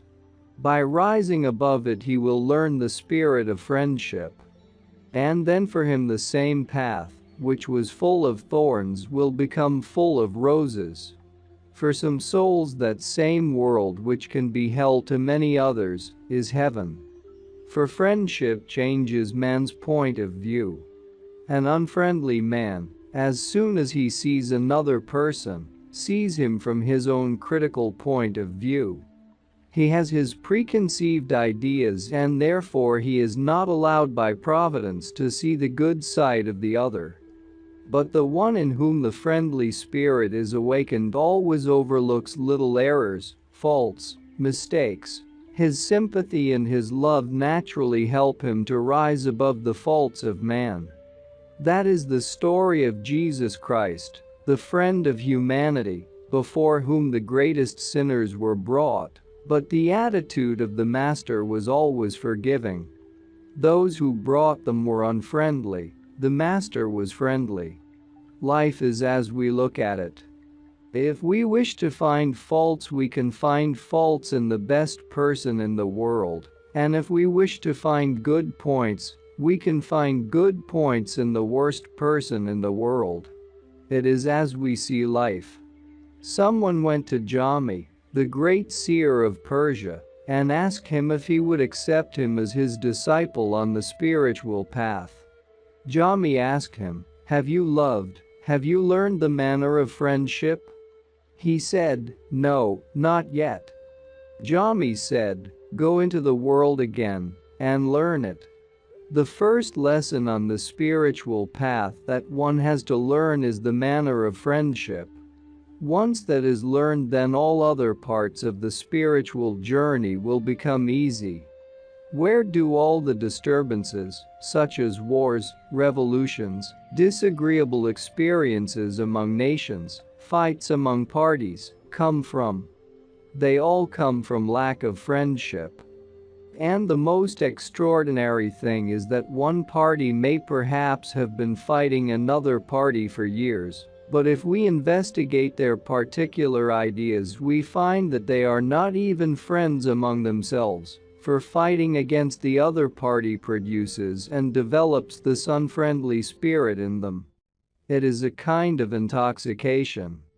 In education, in religion, or in anything else, the best thing one can do is to introduce the spirit of friendliness. And how can we introduce it? This is something which cannot arise only by reading some books about it. There exist innumerable societies and institutions of brotherhood everywhere, but they prove to be anything but brotherhood. Therefore, that is not the way. The way is for an individual to be brought to understand fully that the essence of morals and of religion and of education is one, and that one essence is the manner of friendship. Sufis of all ages have named it Sulik, which means divine manner, beneficence. That is why the best education is beneficence. How to bring pleasure and happiness to another. And one can begin to learn this by understanding fully what friendliness is, and by practicing it at the same time. Friendship. Relationship is nourished by contact, kingship is maintained by reciprocity, but friendship is developed with love. There is no relationship that can be compared with friendship, for it is in learning the law of friendship that one understands ethics and morals, and also the relation between man and God. There are three principal things to be understood in connection with friendship. The first is understanding without words. If there is no understanding between two persons, words are of no use. They may talk, and discuss, and it will only go from bad to worse, for argument will never end. As it is said in the Vedan, why is an animal with 1,000 tails? At every bite you give it, it drops one of its curved tails and raises another. Can argument bring about understanding? Never. Argument only increases argument. And so one can go on till two persons turn their back upon one another. Understanding is a gift of God, understanding is a soul's unfoldment, and understanding is the greatest fortune one can have in life. It is with understanding that the foundation of friendship is established, and it is in understanding that friendship is secure. Without understanding, there is no friendship. And the next thing is a disinterested attitude. When a person thinks that by friendship he can get some benefit from the friend, or that the other may benefit by him, that is just burning the roots of friendship. In these material days, so few of us understand what friendship means. Whenever there is a question of friendship, the first thought is, what shall I gain by this friendship? Can his influence be of some use to me? That is not friendship. Whenever a thought of self-interest creeps in, that means the ruin of friendship. Every little thought of profiting by it means destruction. It can never develop into a real friendship, it will only develop into a business relationship. It will last as long as the business relationship lasts. It will prosper as long as the business relationship prospers, and then it will vanish. Such a relationship can never be called friendship. In this world, every individual is helpless in some way or another, and every individual is of use in some way or another. It can happen that a person depends unconsciously upon his friend for his own interest, and even then it will turn out to be a wrong attitude. It cannot bring about fruitful results, for friendship must be built upon a solid foundation, A foundation where there is always a desire to give, to be helpful and serviceable to the friend. No thought of taking, always a thought of giving and keeping back nothing. A real friend holds his life cheap for his friend. The one who considers anything more important, more precious than friendship, has not yet learned the first lesson of friendship. There is no sacrifice too great if it is made for a friend. If a sacrifice is not made for a friend, then for whom should one make it? A person would never learn how to make any sacrifice if it were not for a friend. In our daily life we take the word friendship too lightly, and we confuse the words friend and acquaintance.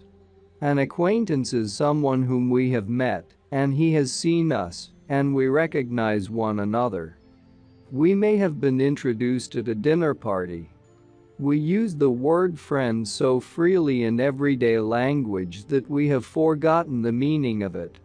Generally we call anyone whom we have seen at a reception or party a friend, or anyone that belongs to our club. But even to have one friend in one's life is the greatest good fortune. And the third important thing in friendship is overlooking. No man in the world is faultless, no soul in the world is perfect. If on our part there is no desire to overlook our friend's shortcomings, there can be no more friendship. Friendship is maintained by recognizing that a human being is imperfect, that he has his faults and shortcomings. There is always something in him to overlook, and if we go on doing so, there is always the possibility that he may develop those very qualities which are lacking, for we may add to our friend qualities that are wanting in him. Sometimes people meet once, and they feel they are friends. Sometimes people know each other for months and years, and so they grow to be friends. Their knowing one another and coming together in the end brings about the fulfillment of friendship. In such cases it develops as a result of their knowing one another. Another odd thing sometimes happens, and that is when two persons are at daggers drawn for many months or years, and then suddenly throw their daggers away and become friends forever. But this is unusual. I myself have seen people who have been enemies working against one another for years, and from the day they became friends, they have been the closest friends. Those who say, "I was his friend and he was my friend, but now we are not friends anymore," should realize that they have never been friends. It was a presumption on their part, a false impression. Can friendship be such a false thing? Can gold be gold at one time and not at another? Gold is gold, it never changes, it remains the same. Constancy in friendship is the soul of friendship. And that custom whereby a friend writes to another "yours as always" is wrong. If a plant remains as it has always been, it does not grow, and that which does not grow is not living, and that which is not living is dead. When a person thinks, "I am too good or too kind to you, I have been too devoted to you," that person forgets that kindness, goodness and devotion are larger than the horizon. No one can be too good, no one can be too kind, and no one can be too devoted.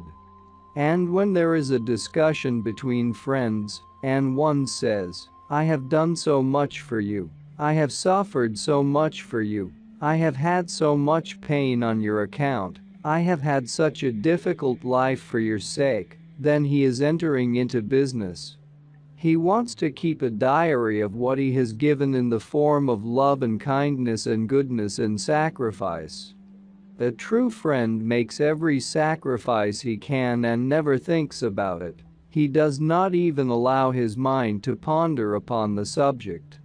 Real friendship means regard, a deep regard for the pleasure and displeasure of the friend.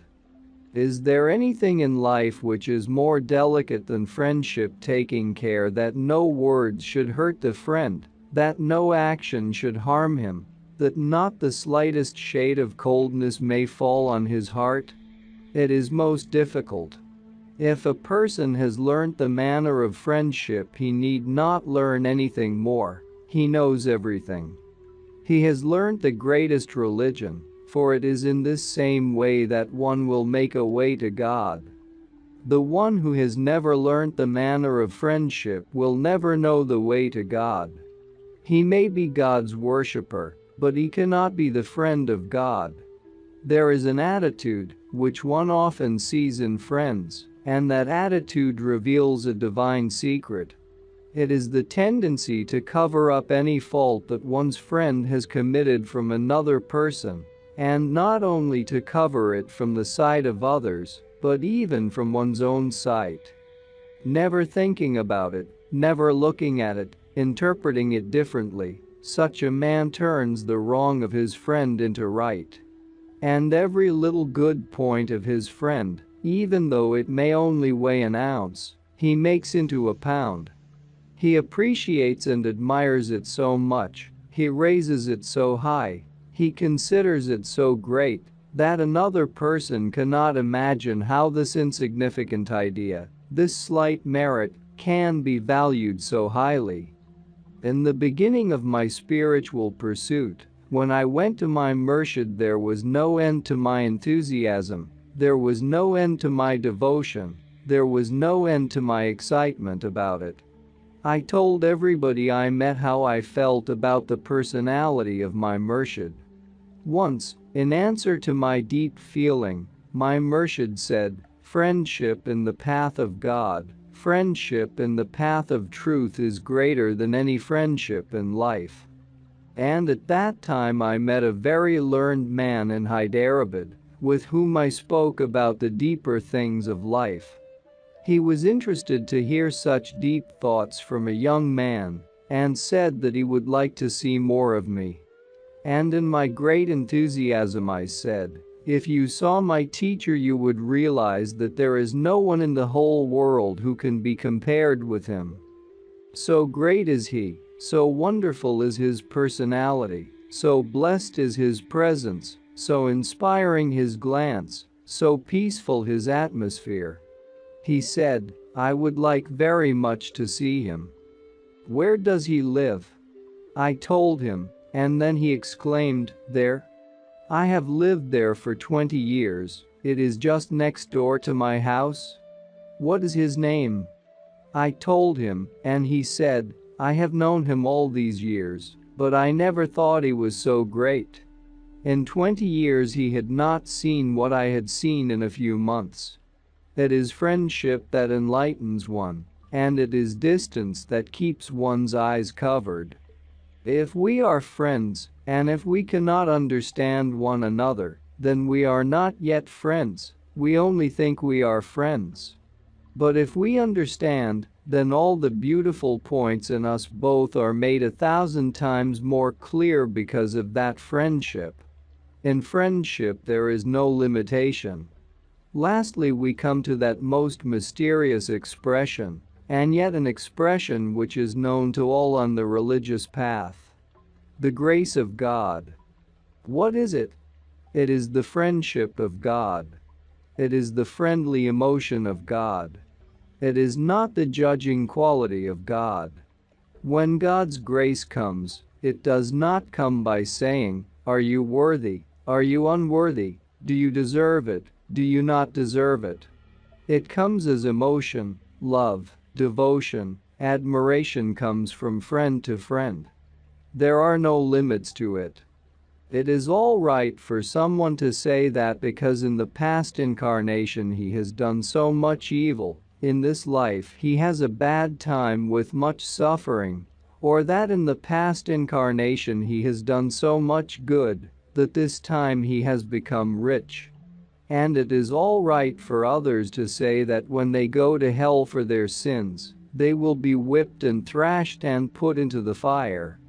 But when you look at the grace of God, you forget all these things. No rules, no laws, no deserving or undeserving can be distinguished anymore. There is only one thing, and that is love, love that stands above law. God's grace does not come specially to the pious, it does not come necessarily to the people who are very good, nor does it come readily to the people who are very occult or mystical. It comes as love comes from friend to friend. When love comes, it comes without a conception of right and wrong. It is an emotion, it is the rising of the wave, it is a divine feeling that comes. It rises as a stream, and it falls upon the person in the form of 1,000 gifts. It may be as inspiration, it may be as comfort, it may be as health, it may be as peace, it may be as rest, it may show itself in 1,000 different forms. The knowledge of what will please your friend, if it comes to you at all, will only come if you really know what friendship is. Otherwise you may presume you are a friend, and all your life you may try to please your friend, but you will never really be able to do so. It is the same with God.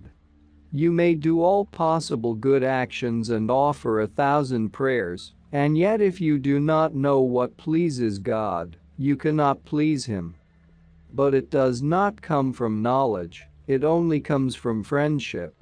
Friendship is an automatic action, it is an innocent devotion, an unconscious outgoing, a pure feeling with depth, with life. Automatically that feeling brings about grace. Therefore no one can say why a person is another's friend. We cannot be the judge of it, we cannot understand it. And so no one can say why God is pleased with this person or that person.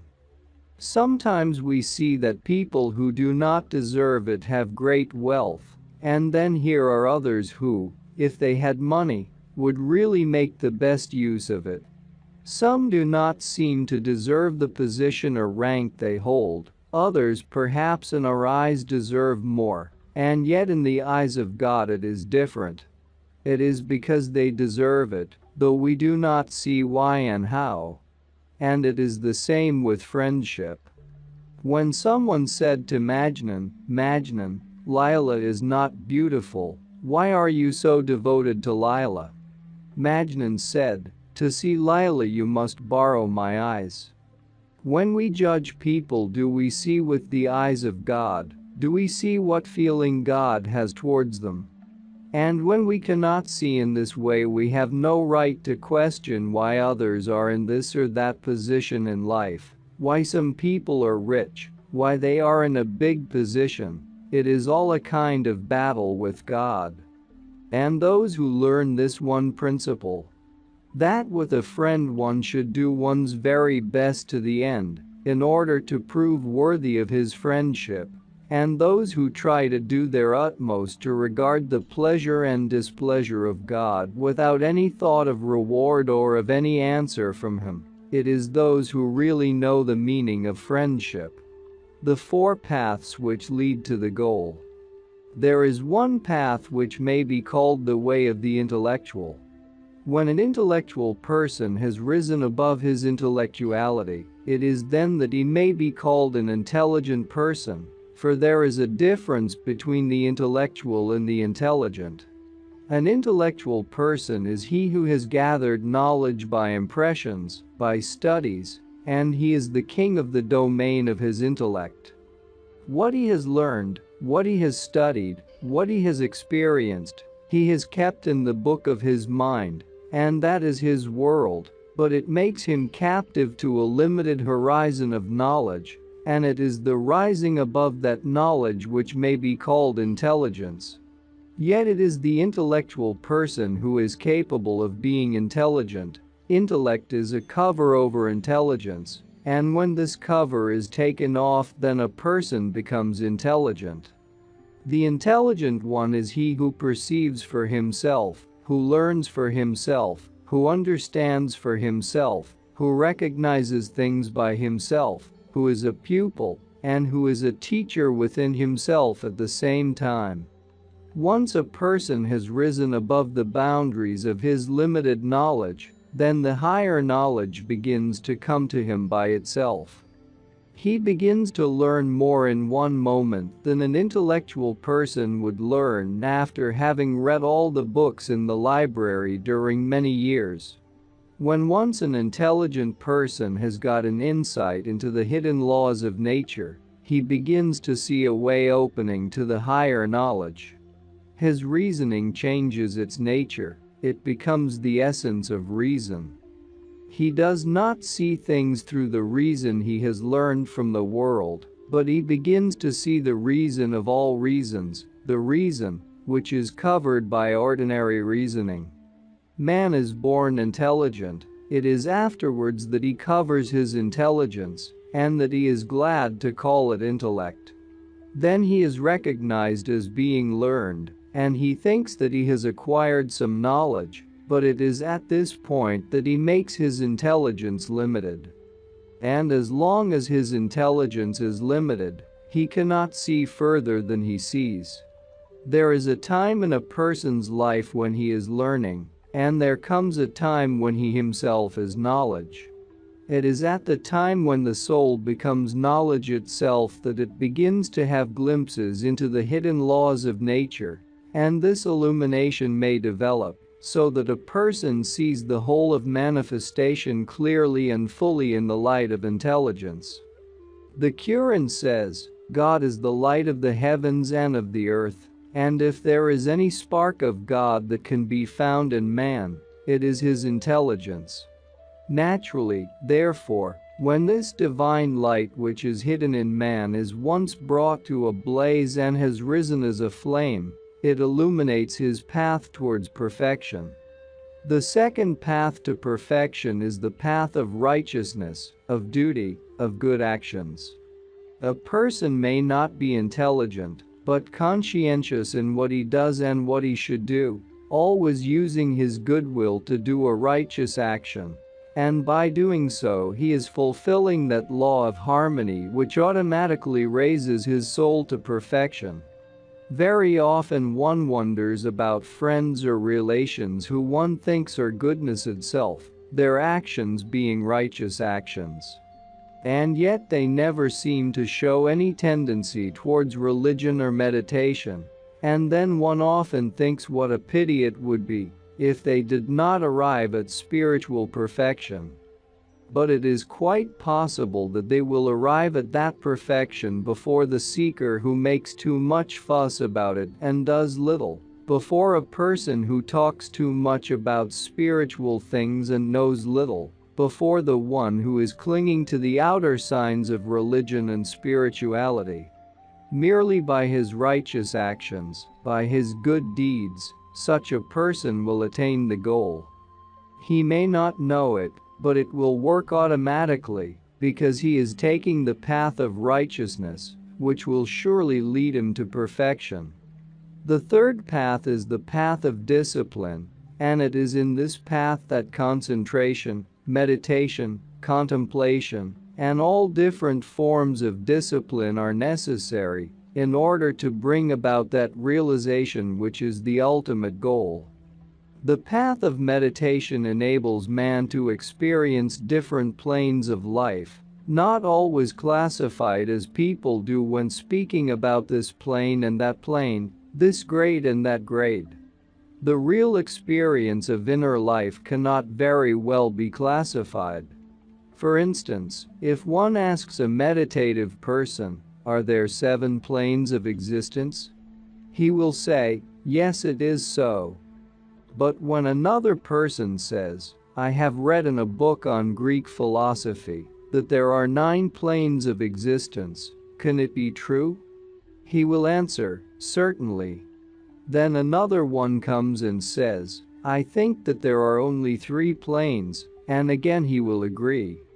He does not say this to please. He is able to see these planes as 5, 7, 9, in as many forms as he likes, because he actually sees them so. Go to a beginner in music and ask how many notes there are. He will answer, 7, and perhaps he will mention the semitones besides. But if you asked of an experienced musician who has given all his life to music and has come to understand the essence of sound, is it not true, as the Chinese say, that there are 20 notes in the octave? He will say, yes, it can be true. But when the Indians say that there are 24 notes in the octave, that is true too. It is how you look at it. All that man learns intellectually about metaphysics keeps him limited to book learning. He derives no benefit but a passing interest. It is a surprise to him to know that there are so many different planes of our being. He does not go further, and if he wanted to see them and know what they are, he could not. But by meditation he can realize them, and by this realization he can give the interpretation of any philosophy, whether Buddhist or ancient Greek or Vedanta philosophy, any philosophy you put before him, for he knows what he has experienced through meditation. No doubt the way of self-discipline is a very difficult way. It is the way of mastery, of power, but it is a hard and difficult path. Practicing discipline by sitting in a certain pose or posture is very difficult to keep up for a long time. If one makes a vow to refrain from eating fruit, sweet or sour things, a vow of silence, of fasting, of standing so many hours, or walking, or staying up for part of the night or the whole night, it is not always easy to keep to it. Self-discipline is learned by going against one's own inclinations. Why should one go against them? Are inclinations not natural? One cannot say what is one's own inclination. All inclinations are borrowed here, and what one calls natural is what one has become accustomed to. The word natural is a word that one can study for years and years, and one will find at the end of the study that there is no such thing as natural. There are natural inclinations to pleasure and comfort, which clash with the still greater and deeper inclinations we have for more power and strength, for more light and for more life. So the inclinations can be divided into two aspects: the innermost inclinations and the inclinations which one feels in everyday life. There is always a conflict between them, and the innermost inclinations are sometimes undermined by the outer inclination. By learning self-discipline, one learns to suppress the outer inclinations in order to make way for the inner inclinations to rise and to flourish, which finally culminates in what we call mastery. The fourth path of perfection may be called the path of devotion, a path that cannot be compared in value or in depth with any other path. The reason is that devotion touches the Spirit of God. Not everyone is capable of this method, for in some people the heart is closed by the head quality, by intellect, but in others the heart quality is foremost. The first step on the path of devotion teaches selflessness. It makes one unselfish. Devotion is the tuning of the heart to its natural pitch. In other words, the healthiest condition possible in man is that in which devotion has blossomed. It is devotion alone that buries man's false self, be it devotion to a human being or to God. If truth is ever to be seen, it is in devotion, for the world of heart is a different world from the world in which we all live. Its law is different, the weather there is different, its sky is different, its sun and moon are different. The nature of that world is different, it is a world in itself. By devotion, heaven is brought to earth. And yet how very often a person says, but is it not a simple devotion? It is in simplicity that the greatest subtlety is to be found, for it is the heart of the devotee, which is liquid compared to the one which has become crystallized.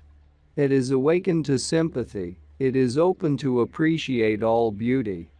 Women are more attracted to devotion than men, For generally the nature of women is to be more respectful towards human beings. This is natural, for if it were not for the love of the mother the world would not go on. This is the principle of devotion. It is in the quality of devotion which exists in women that the secret of the whole creation resides. Krishna has said, "I am with my devotees." And therefore if one says, "Where is God? Is he in the sixth heaven or in the seventh, or in a certain paradise or palace in which people imagine him to be?" The answer is that the paradise or the palace or the dwelling place of God is in the heart of his devotee.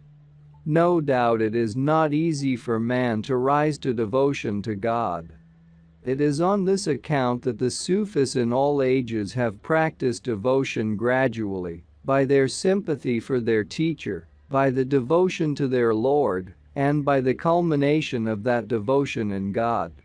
It is devotion which raises the object of its devotion, or its ideal, to the highest heaven. It is by devotion that the rocks have been turned into gods. Someone asked a Hindu, "By worshipping a god made of rock, what do you gain? Do you really believe that you have made a god?"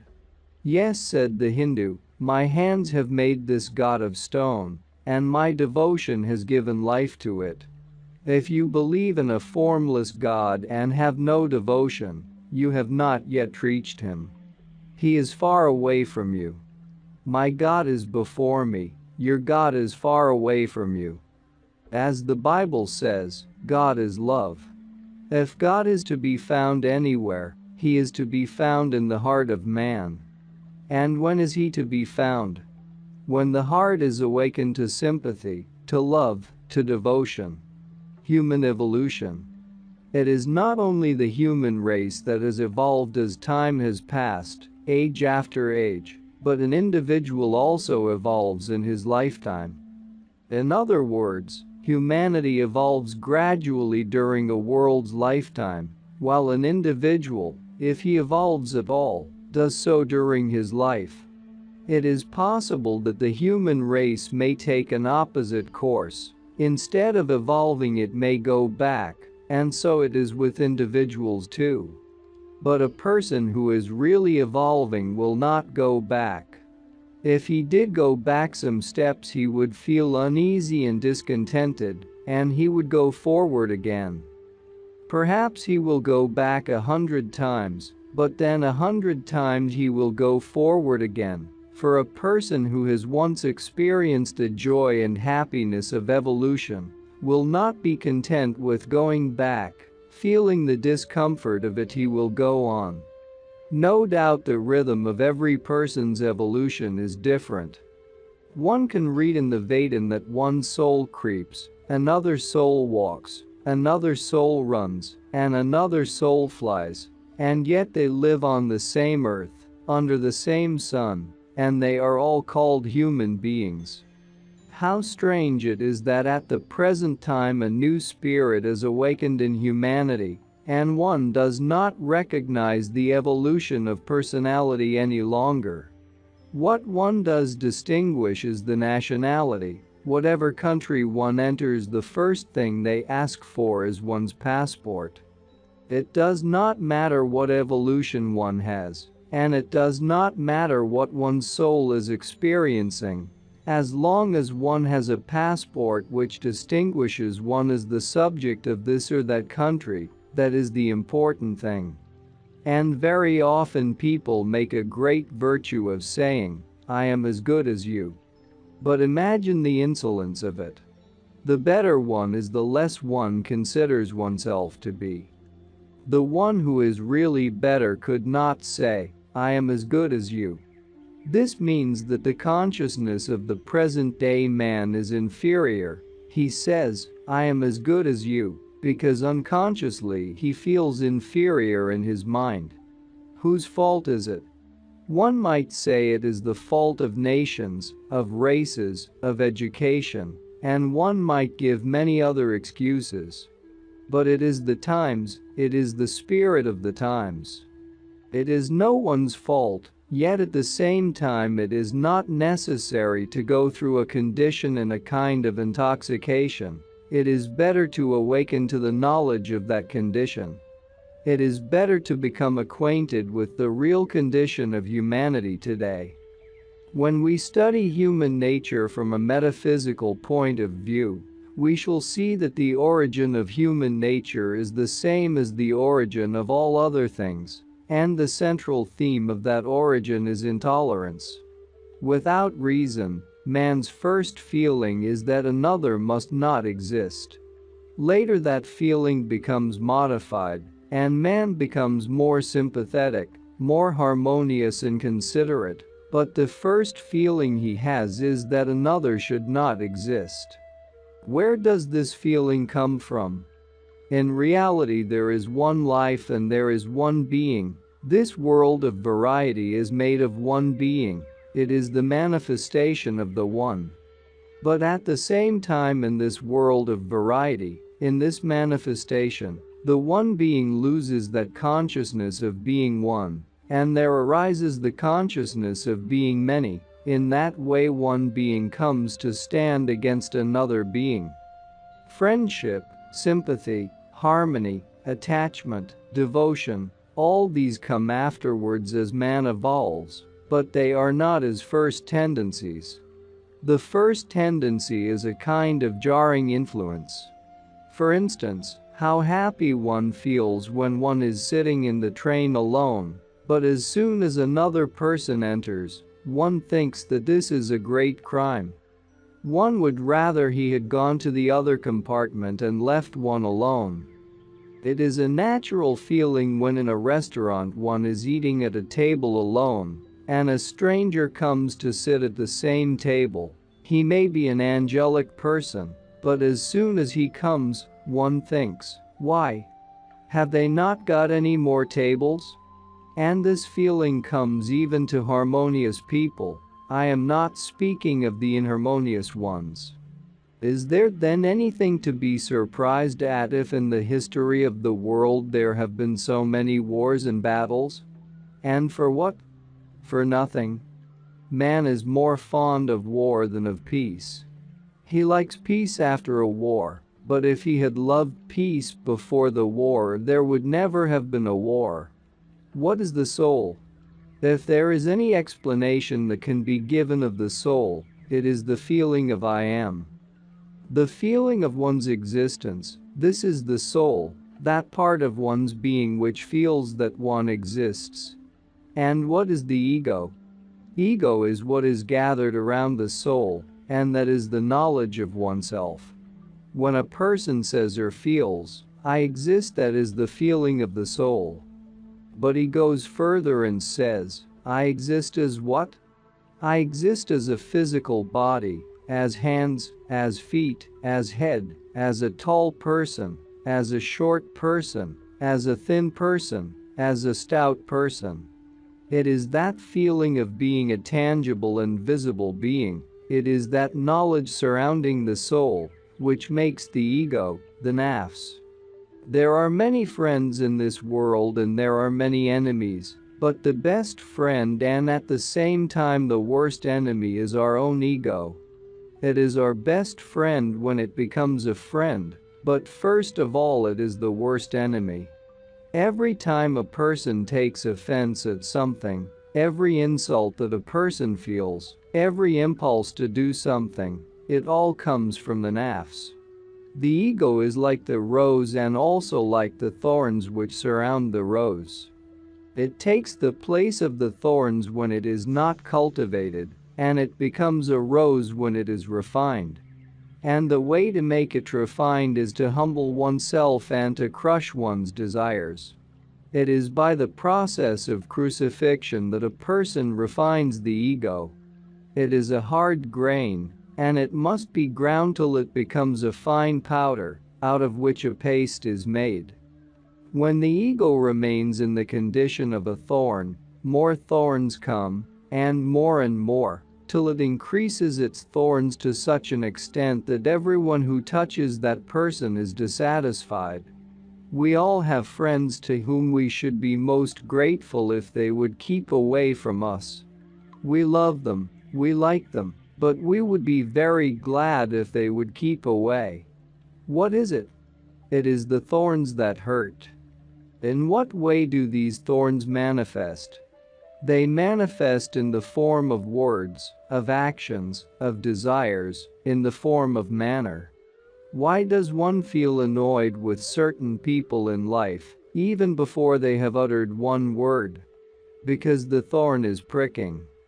Perhaps that person will say, "But I have not said anything, I have not done anything," but he does not know that he has thorns. There are perhaps so many that even before he utters one word, before he moves, his presence pricks us. It is a natural outcome of the ego. Either the ego develops thorns, or it develops into a rose, and when it develops into a rose, then everyone is attracted to it because of its beautiful petals, its delicacy, its fragrance, its color, its softness, its structure. Everything about it is attractive, appealing, and healing. For every soul there are 4 stages to pass through in order to come to the culmination of the ego, which means to reach the stage of the rose. The first stage is that a person is rough, thoughtless and inconsiderate. He is interested in what he wants and in what he likes. As such, he is naturally blind to the needs and wants of others. In the second stage, a man is decent and good, as long as his interests are concerned. As long as he can get his wish fulfilled, he is pleasant and kind and good and harmonious. But if he cannot get his wish and cannot have his way, then he becomes rough and crude and changes completely. And there is a third stage, when someone is more concerned with another person's wish and desire, and less with himself, when his whole heart is seeking for what he can do for another. In his thought, the other person comes first and he comes afterwards. That is the beginning of turning into the rose. It is only a rosebud, but then in the fourth stage this rosebud blooms in the person who entirely forgets himself and doing kind deeds for others. In Sufi terms, the crushing of the ego is called nafs kushi. And how do we crush it? We crush it by sometimes taking ourselves to task. When the self says, "Oh no, I must not be treated like this," then we say, "What does it matter?" When the self says, "He ought to have done this, she ought to have said that," we say, "What does it matter, either this way or that way?" Every person is what he is. You cannot change him, but you can change yourself. That is the crushing. When a thorn shows itself and you crush it as soon as you notice it, that same thorn by being crushed will turn into a rose, for the thorn also belongs to the rose bush. And when a person says, "I will not occupy this position, I will not eat this, I hate it, I despise it, I cannot bear it, I cannot look at it, I cannot endure it, I cannot stand it," these are all little thorns. A person may not know it, but they are thorns, and when they are crushed, then the rose comes out of it. How easy it is for people to say they want to know about mysticism and occultism. If there were an even bigger name, they would like to take an interest in that, and they believe that by reading books one can understand it, by learning lessons one can learn it, or by doing certain practices one can know it. But it is the everyday life that teaches us from morning till night. Every moment of the day and night we are up against something that our nafs rebels against, and if we took that opportunity to crush it, to put it down, in some years' time our personality would become a rose. Is it then always wrong to be what is called an egoist? There are many kinds of egoists. There are good points and there are bad points in an egoistic person. The egoist is selfish, and selfish men can produce cruelty and dishonesty. But there is another side to it, and that is pride and independence and indifference, which give him contentment. Besides, when the real egoist, whose ego stands before him like a statue of rock, watches that ego, then after some time that ego becomes a living being. It comes to life and becomes the very being that one is seeking.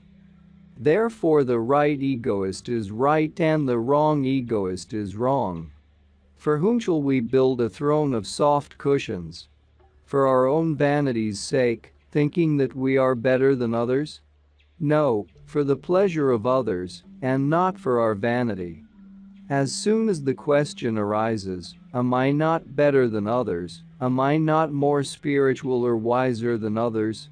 Then there is I. That is wrong. What does it matter what we are as long as we are able to give pleasure to others, to make life easy for others? For this is the world of woes. There is no end to the troubles, from the king to the pauper, from the richest to the poorest. There are endless troubles hanging over the head of every individual. And if we can be of some little use to anybody, we can more easily learn what mysticism is, for the only real mysticism is when a person realizes that he pleases God by pleasing mankind. It is only in this way that we can crush our ego. Every time that we notice its pinprick, every time that its thorns appear before our eyes, we should crush it and say, "What are you? Are you not thorns? Are you not the cause of unhappiness for others and myself as well? I do not want to see my own being in such a form, in the form of thorns. I want my being to be turned into a rose, that I may bring happiness, pleasure, and comfort to others." If there is anything needed in spiritual teaching, in seeking truth, in self-realization, it is the refinement of the ego. For the same ego which begins by being our worst enemy will in the end, if developed and cultivated and refined, become our best friend. And that's not all. Our experts and regular viewers respond to all comments. Also check if you forgot to subscribe and set your bell to receive notifications about new audiobooks and other useful self-development materials that we release regularly. Join in the discussions, don't forget to give likes and, if possible and inspired, support the development of the channel financially. All useful links will be in the description and the first attached comment. Goodness, love and wisdom to all. And now move on to watch the next part of the video at the links below, or choose something from the playlists of the channel and those you see on the screen.